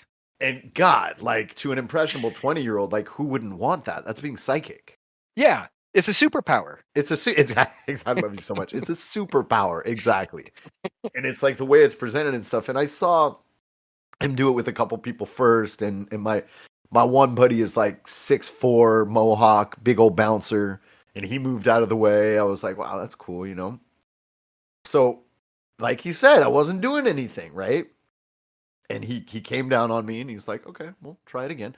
Like I wasn't fucking moving, right? Like I was like, he said, I didn't sense it. He's like, you'll feel something, right? And this is that power of persuasion, even if he's not intending to be malicious. And legitimately, I did it for a third time and I just started looking at the birds. Yeah. And I felt a shock. Like not a painful shock. Yeah, but the like an tingling. energy. Yes, I really did feel this, and I know it's psychological, or I'd be pretty sure it was. Yeah, and I literally moved just slightly out of the way, and the sword went, and I was like, "Oh my God!" But that's the thing, you know, it's like nothing happened. No, you know what I mean? Like no, and he's definitely changing his speed up according to the thing, and that's the thing, confirmation bias. He probably doesn't even realize it, right? Right. He also really hurt one of his students by accident, who was a girl. Ooh. Yeah, he separated her back or some shit. Holy crap! By doing like an open. This guy was insane. He pulled a knife on me once. This motherfucker. Jesus. Yeah, he pulled. We were outside my club, and I'm a bit of a drama queen. So he had or I used to be at least. I really don't think I am anymore. Thank goodness. But I don't know. Who knows? I'm still a fucking Karen at times. But anyway. Small baby steps. But yeah. I was like, look, when I'm fucking working in the clubs or restaurants or whatever, like, Filthy wants to entertain. Filthy wants to make fucking, like, even before this, I was an actor. You know what I mean? So it would be frustrating for me to be in a regular work environment when I knew how much I could do with other talents, right? So, you know, I would get dramatic and passionate and stuff like that. And I walk outside and I'm just so fucking pissed for some reason. I'm fuming. He's like, "Are you right?" And I'm like, "Nah, man, I was being all dramatic." And this is exactly what came out of my mouth because I had heard it in a fucking movie. I said, "Nah, man, I'm pretty fucking far away from all right." And it wasn't even like a big deal. I was just puffing my feathers. I mean, I'm sure I was angry, but whatever. Because I definitely have my buttons, but he took me by my throat, pinned me up against the wall, pulled out a switchblade and put it to my cheek, and he says, "Are you all right now?" Jesus, and I was like, "No, you're fucking crazy. Get the fuck off of me, dude." Yeah. And you know, and like from that moment on, I was like, "All right, Mr. Macho, you're a crazy motherfucker. Like I'm not dealing with you anymore." And to be honest with you, like that was the funny thing too. He was one of my first days, and this was kind of stupid of me, but one of my first days, he was like, is there any move that any of you think I can't get out of? My hand goes right up. You know what I'm saying? Because it's like, I know the rear naked choke. You ain't getting out of that, homie. Like, it's just not happening. So he's like, all right, come on. And I put him in a loose mataleon, you know, like just a loose one. I didn't tighten up, but everything was secure. And I was like, can I flex? And he's like, if you want to go there. And I was like, I didn't know what that meant. I was like, okay. So I started flexing, and homie ain't getting out of it. And he's starting to like puff up and shit. So he fucking takes his hand, grabs my fucking balls. Because look, this isn't in a real fight. Like, I'm sure I would have just taken it and just tried to choke him out. You know what I mean? Yeah. I don't know. But I took my hands off and I was like, okay. He does some weird shoulder thing, grabs me by the throat, picks me up, slams me on the ground, and knees me in the head. And Jesus. everybody's like, their eyes are like wide open, and I get up and I have blood coming out of my nose. Or my mouth. I think it was, and he hit me in the temple. And I think it was coming out of my mouth. I was like, what the fuck happened? He's like, dude, he needs you in the head. And I was like, that's cool. There was another time, we're not supposed to talk about this. But actually, he had a point. He was like, there's certain things that he's like, I don't want you teaching people this because I'm karmically responsible. And I'm like, okay. I mean, that makes sense. You know what I mean? You know what I mean? Like I even if karma isn't a thing, like I still get that, right? Which is why I'm going to dilly-dally around this. But basically, there's a nerve in your body that has 2 strands in it. And it's above, well, I'm giving it away, but whatever.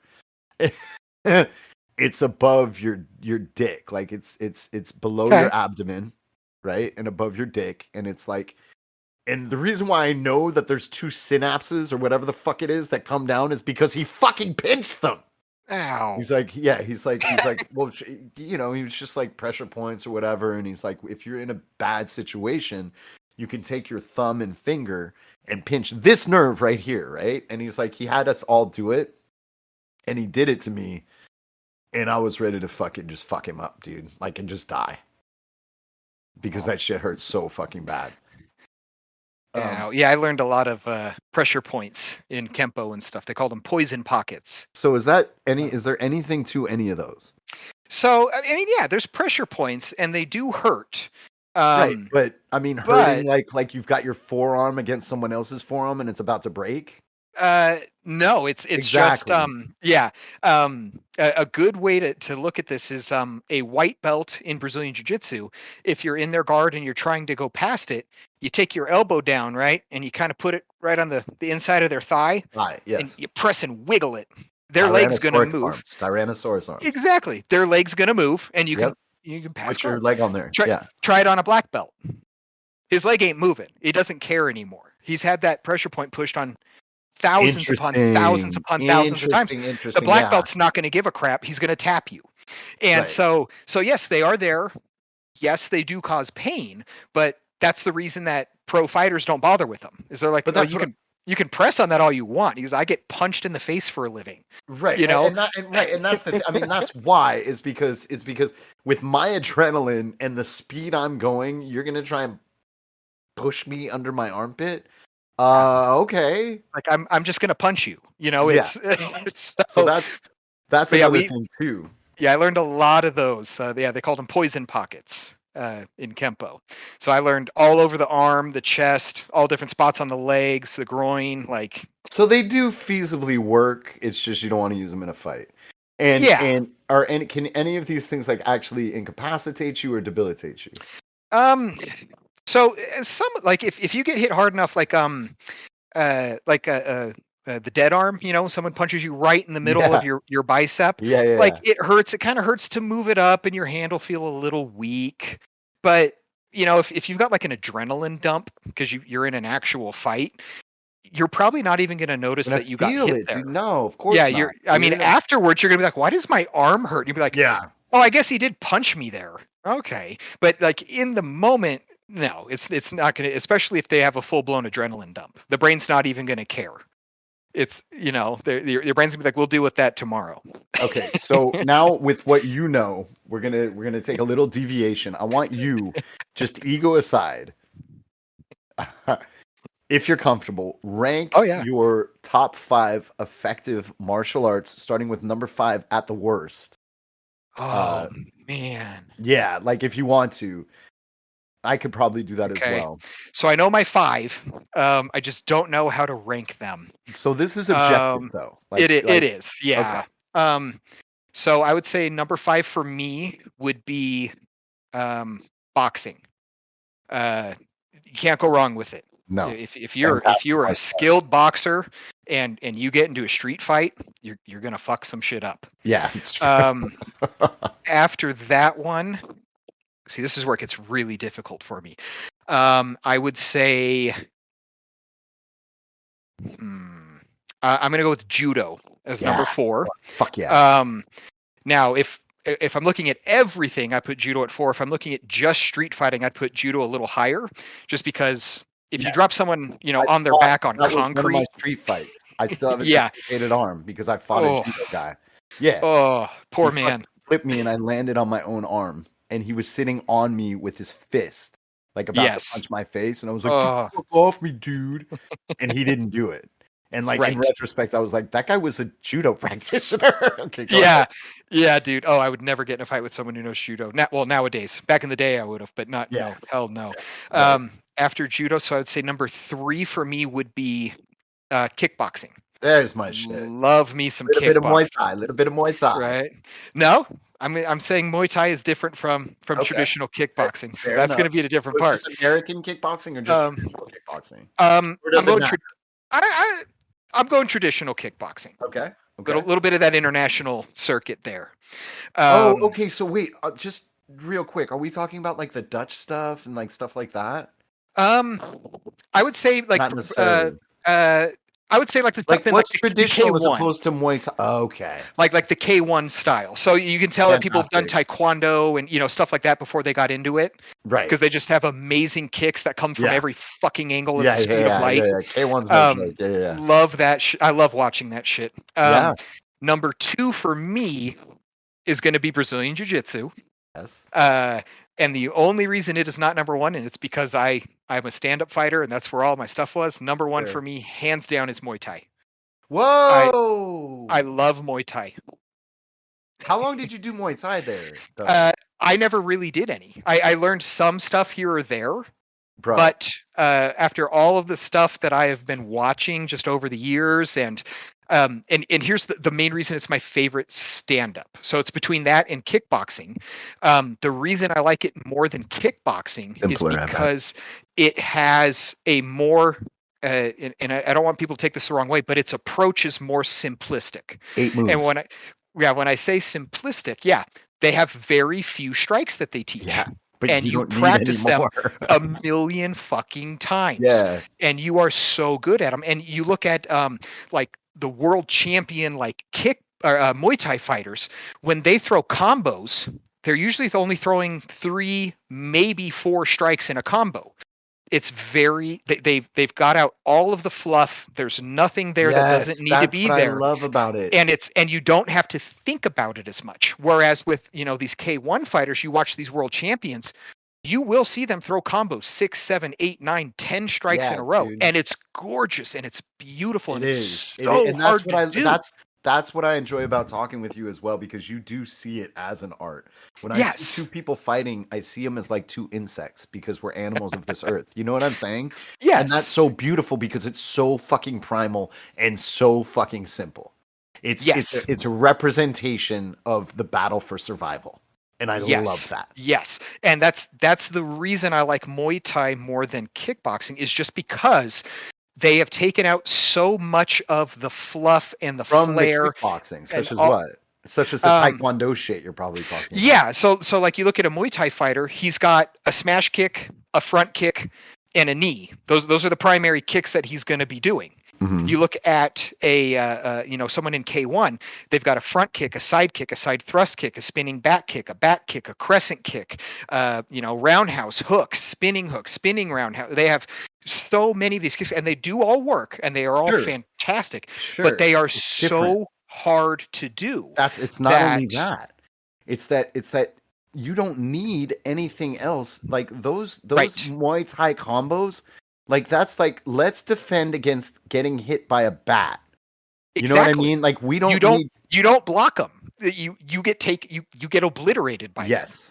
Yes. And yes. And that's why like the only I loved your top 5. So what I would take out would be the traditional kickboxing and put in wrestling.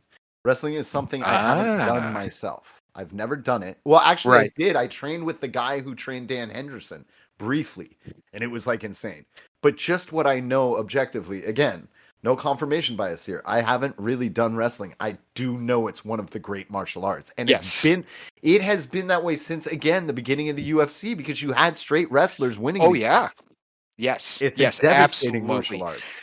So yeah, I never trained in wrestling, but we did have a student in my when I was doing Kempo that was on the wrestling team, and he was varsity and like he was pretty good. And I remember, God, they were trying to teach us some grappling stuff in Kempo. All of it was wrong. Yeah.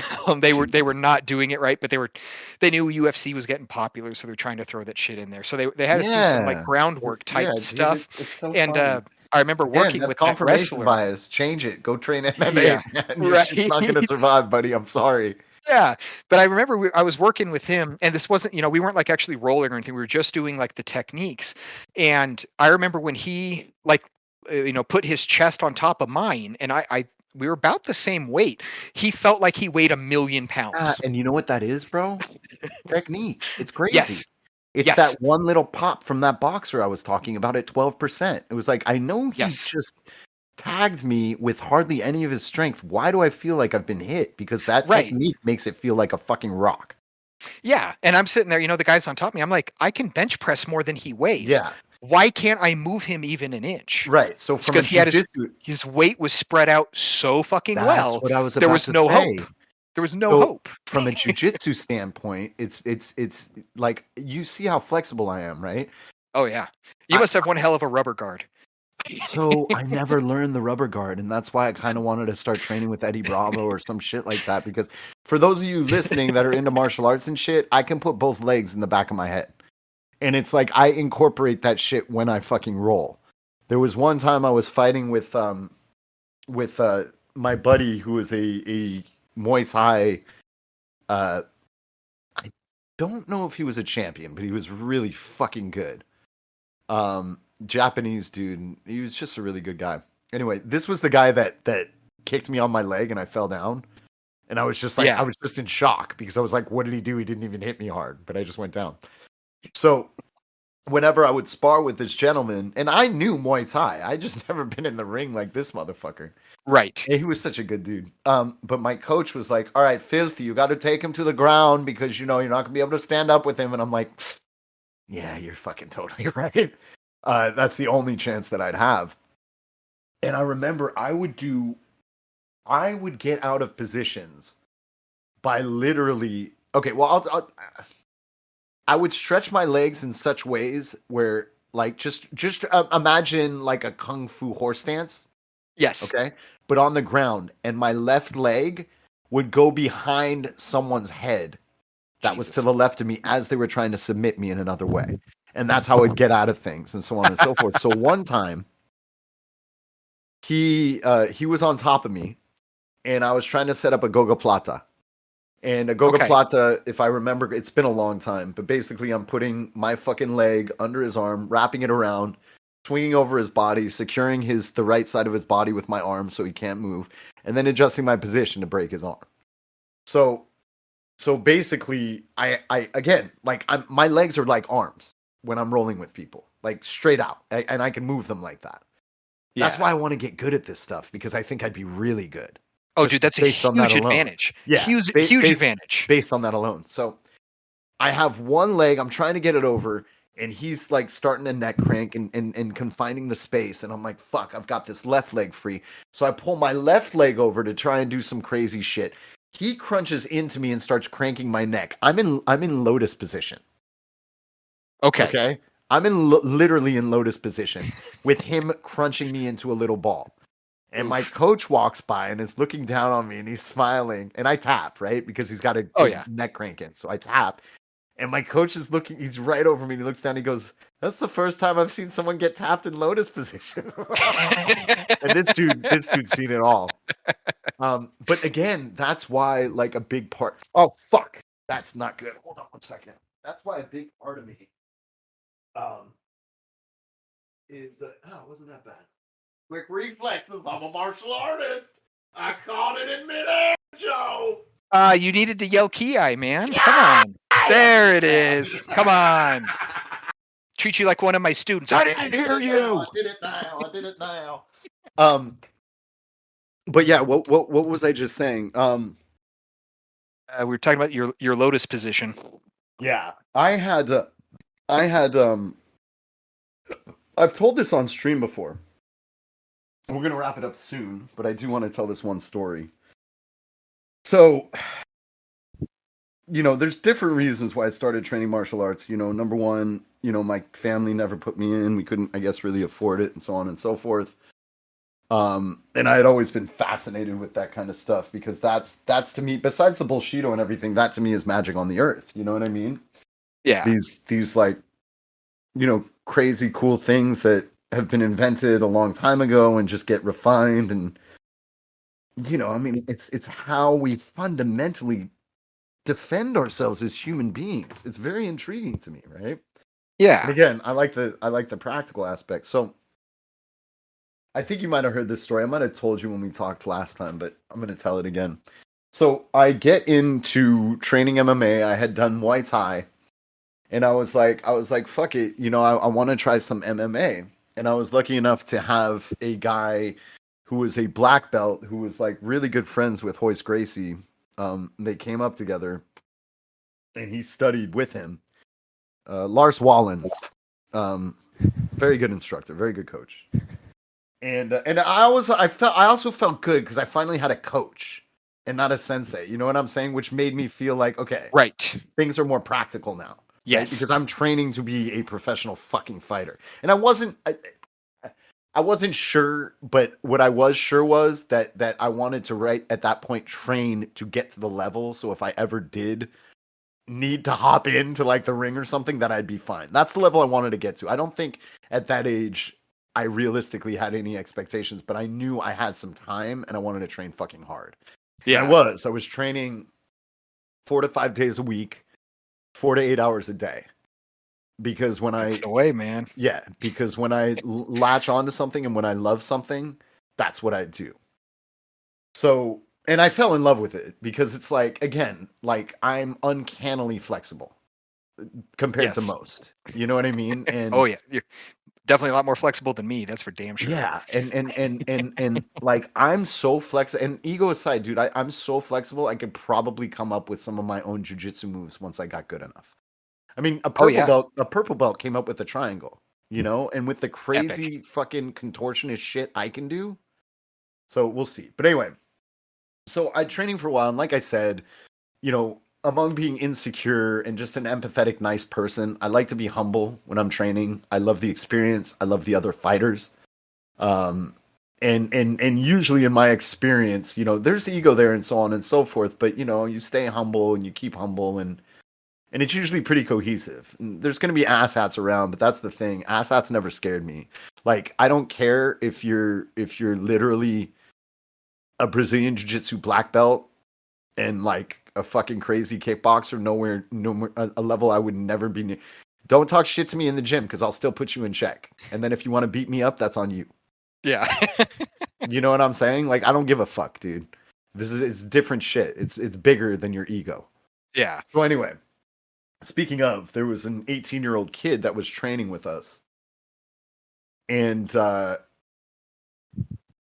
this kid was just kind of a cocky little shit. You know what I mean? Like I was always super nice to everybody. So he had like no choice but to, I guess, be nice. And he wasn't like a dick to everybody. He just had a big chip on his shoulder, right? Yeah.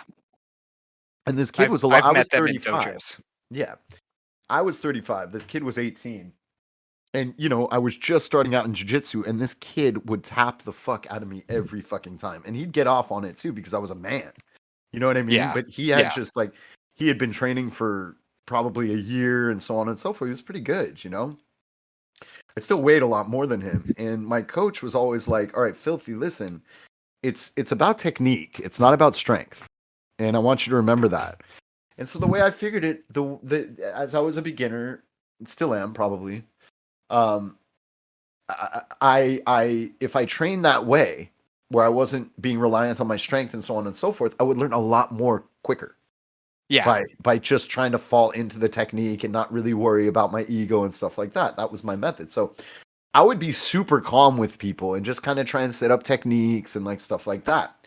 And this kid would go crazy. He was a wrestler anyway. Yeah. This kid was so crazy. I tapped out someone that tapped out Carl Parisian in a match. Damn. Yeah. I put him in a fucking armbar. You know how I secured that armbar? My fucking rubber legs, dude. I had check this out. I had both my arms with his arm. It was about to and he was holding it back. He was a very strong guy. He was holding it back with both arms. I put my leg in between his arms and snapped it out of it and then took his arm. And then tapped it. Dude, you have to learn rubber guard. Jesus I know. Look, this conversation, I swear, dude, I'm 45 years old. I got a ton of fucking energy.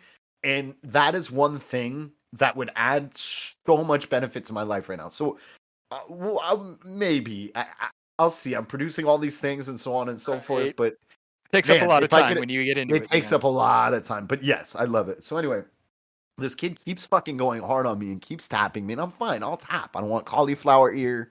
You know what I'm saying? Like, and I also don't want to train with those big old cumbersome ear guards. You know what I mean?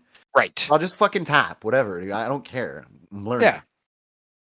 But this motherfucker would really keep going hard on me, and I would tell him, I'd be like, "Hey, dude, like, I'm not half as good as you are, and I'm just here to learn. So, like, take it down a little bit because I really want to learn, And Let me figure it out. Yeah, you don't need to tap me so quick every time, He's like, all right, and he just keeps doing it, and I'm like, all right, this dude's a cocky little piece of shit, doesn't give a fuck. All right, because I'm still no super beginner. You know what I'm saying? Like, I know some things here and there.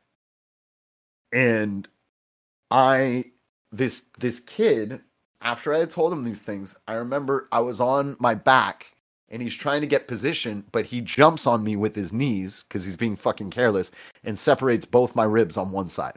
Oof. Separates both my ribs on another side as well. Okay? Fuck. So I'm like, and I had to get a brace and I, like you, I still I don't give a fuck about 4 separated ribs. I'm having so much fun. Yeah, it's like, is it going to kill me? Then I'm fine. I'm telling people, I'm like, please be careful. And like, this and that, this is what I'm dealing with. But I really want to continue to do this because I'm kind of addicted.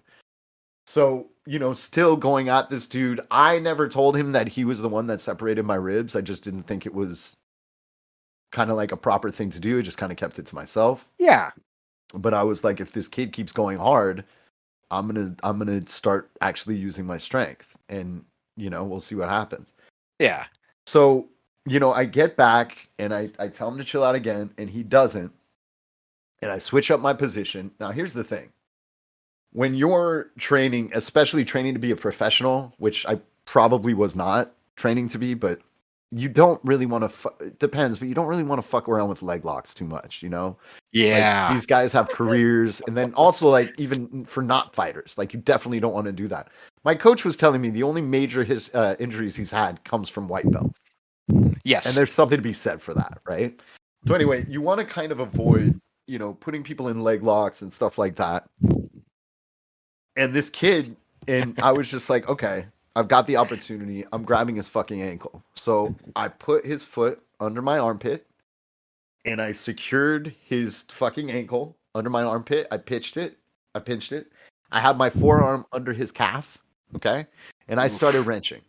And I said to myself, if this kid doesn't tap this time, I'm literally going to break his leg in half. And I had every intention to do it because, look, I'm a nice person, but it's like, honestly, if you fuck with me too much, I'm going to give you more than you could have ever thought to handle. Because I'm a nice person and I am patient. So if you push me to that point, I'm going to fucking kill you. Yeah. So I mean, not literally, of course, but like that's the fury that I feel, you know? And I was utilizing it this time. So I fucking cranked that shit at super fucking speed. It was like, and just fucking taps, right? From that time, I had been practicing my jujitsu with technique. He maybe would go 2-3 times a week. I was going 3 to 5. And I Yeah. was doubling the time he was there. Because I was also practicing my Muay Thai before and after class and so on and so forth, right? Yeah. Like this was my home for a while. And the kid did not tap me for like a good like 15, 20 matches since. And then finally, like I remember finally he got behind me and put me in a rear naked and got me and I tapped and he was like, yes. But it just like it showed me like how much I learned and so on and so Yeah. forth. But that's the thing. There's no, you know, the ego is not is not only a career killer. It's just Oh yeah. there can be a lot of bad to it. You know what it sounds like you gave him? What? The fear. Yeah, baby. He had to overcome it. It's a real thing, man. Yeah, no, I yes, I get it. Hey, I'm gonna So, wrap it. But If I could, Jester, I did bring Please. one thing out. This is a wanna- present yes, for you. please. Oh. So I'll try not to take too much time up No, here. no. Take all the time you want for this because it's about me and I'm So I had to bust out something from my library to share with you. So back when I was doing Kempo, after I got my instructor's belt, about half a year after that, my grandmaster, that's when he was adopted by the abbot of the Shaolin Temple. When that happened, he became an officially recognized Shaolin Grandmaster. And at that time, I then became officially recognized as a disciple of the Shaolin Temple. Holy shit, that's amazing. Yeah. So all that really means is I'm allowed to share my knowledge of Shaolin with anybody who wishes to learn. And I actually have a duty to do so according to their precepts. And, because they truly believe knowledge cannot be owned. It must be shared. So I have here in front of me a translated ancient Shaolin Kung Fu training scroll. Holy shit. I was told that this was written somewhere around like the 9th or 10th century. Holy shit. And it has been a secret up until about 2004, 2005, when I was allowed to purchase it. So I'm going to share with you the ultimate bullshito. Are you ready? This is called the Fire Poison Hand. If you've ever watched any old school kung fu movies, there's always a version of this in them. This is one of the most common tropes in these movies. Essentially, in the movies, you'll see somebody do like a palm strike, but with all their fingers spread apart. Yes. And then the person will stumble back and be like, ugh! And then it'll like show their skin, and it'll be like the perfect red outline of the palm on them. Yeah. And then they start sweating, and then they pass out and they're like, oh, he's been poisoned. Sometimes they call it the Buddhist palm. Sometimes it's called the 5-finger death punch. Well, and here it is the fire poison hand. And I would like to read to you how you are to train this technique. I am so in. This is, by the way, this has been an amazing fucking podcast, dude. I had It has. so much fun, and you need to come back. Tell me. Let's go. Oh, absolutely. Okay, so just before I start reading, this is a direct translation from very, very old Chinese. So the sentences are a little choppy and they don't quite make sense, but I'm going to read it word for word. All right. Fire Poison Hand, also called the Ying Hand or 5 Thunder Palm, is a hard gong, outer strong. The strength is yang and hard combined with yin and soft. Most of the practitioners are living a vagabond life. I don't know what that has to do with anything, but the training is simple. Collect 20 jing of soil. So that's a measurement. I think that comes out to like 10 pounds or something goofy of soil, and store it in an earthenware pottery. Wait until it has dried. And at the Dragon Boat Festival, collect a red snake, gecko, spider, toad, centipede, one of each, which are all poisonous, and put them in the soil. Smash them with a wooden pestle so that they are blended into the soil. Add another 10 jing of iron dust and 10 jing of white vinegar, 5 jing rice wine, and 2 jing bronze dust. Blend them evenly and put the compound on top of a solid stool. Slap and hit it. What kind of stool are we talking about? Right? Preferably a wooden one. Okay. I don't think. Okay. No, Just a no. second, just a Yeah. second. No soft ones. It's got to be solid, man. It's got to be that It's solid gotta be the shit. Yang style. Slap and hit every morning and evening, and practice it diligently without interruption. You will accomplish the training in 3 years. People will be poisoned and die if hit by the fire poison hand. To avoid being injured by accident, train the left hand. So no right hand, only left hand. Do not use it rashly. Soak the hand in the secret herbs formula after every practice. Otherwise, the hand will burst into abscesses in 3 days and is uncurable. It'll burst into abscesses if you don't do what? If you don't soak your hand in the secret formula, which is listed below. Oh, I got you. So there's Oh, a God. secret magic potion. Sure. And it has all of the measurements and stuff, but they all sound made up. So I don't know if any of these ingredients actually Fucking exist. yes, go. Let's hear this. So there's let's see here. So these are all in like I fractions of feel an like this ounce. was made by like a straight out con man. You know what I mean? So these are all in like fractions of an ounce is basically, or an ounce or under. So I'm not going to bother with those measurements because they're weird. You need to add Hua Seng Zhuang, Siler, dried ginger. Wasn't that the character from Heroes? Yes, exactly.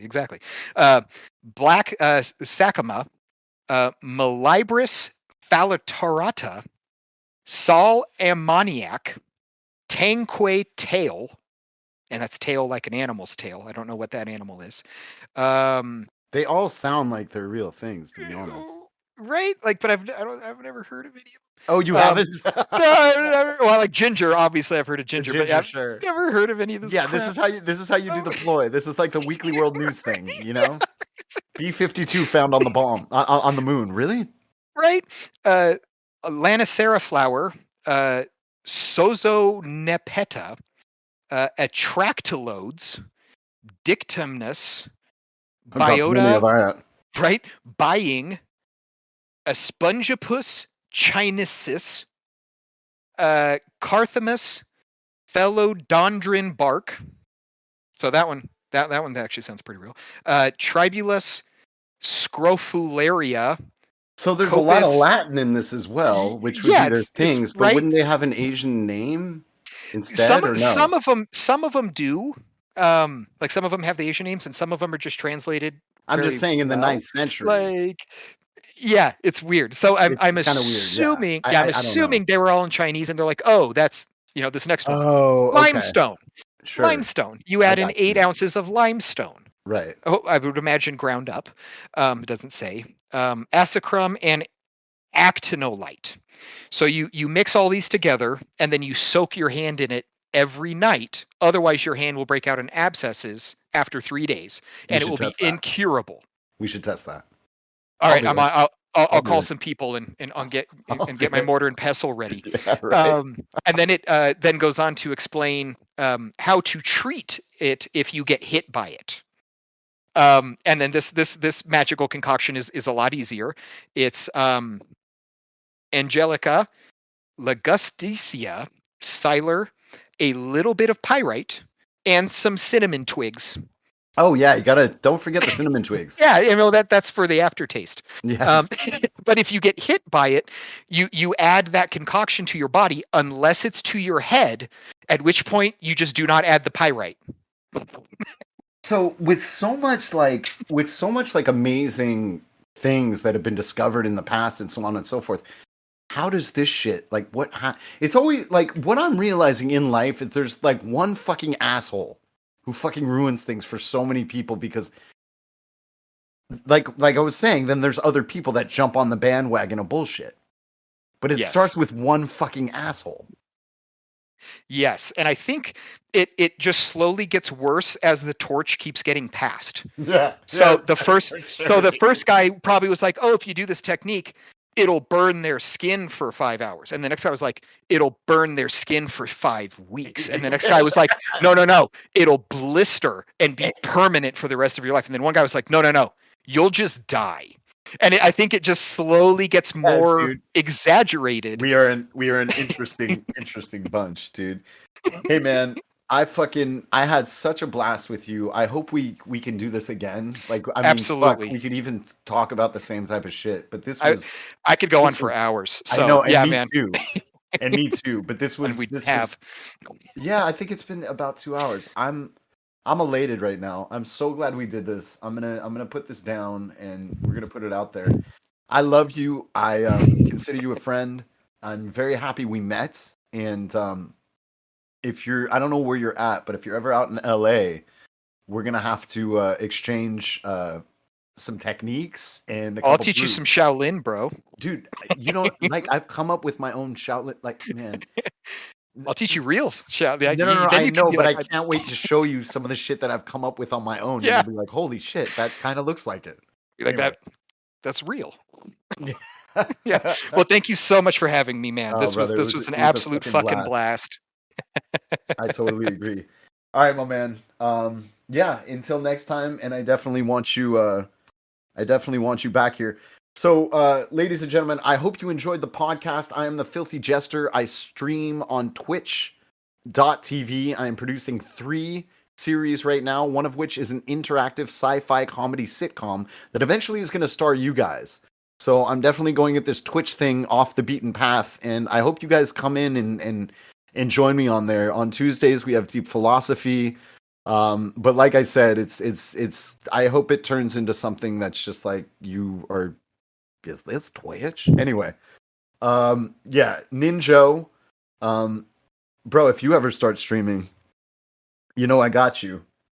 Yes, I'm still thinking about it. I've had some setbacks recently, but yeah, I'm thinking of doing some retro video gaming with a nice martial arts bullshido theme. Fuck yeah, dude! I would. Well, listen. Before you do that, before you decide to do that, let's have a meeting because I can give you some really good ideas. Most definitely, dude. I would really appreciate that. Yeah, no worries, dude. I'm excited. Hey, much love. That was such a great time, and we'll see you soon. Thank Gender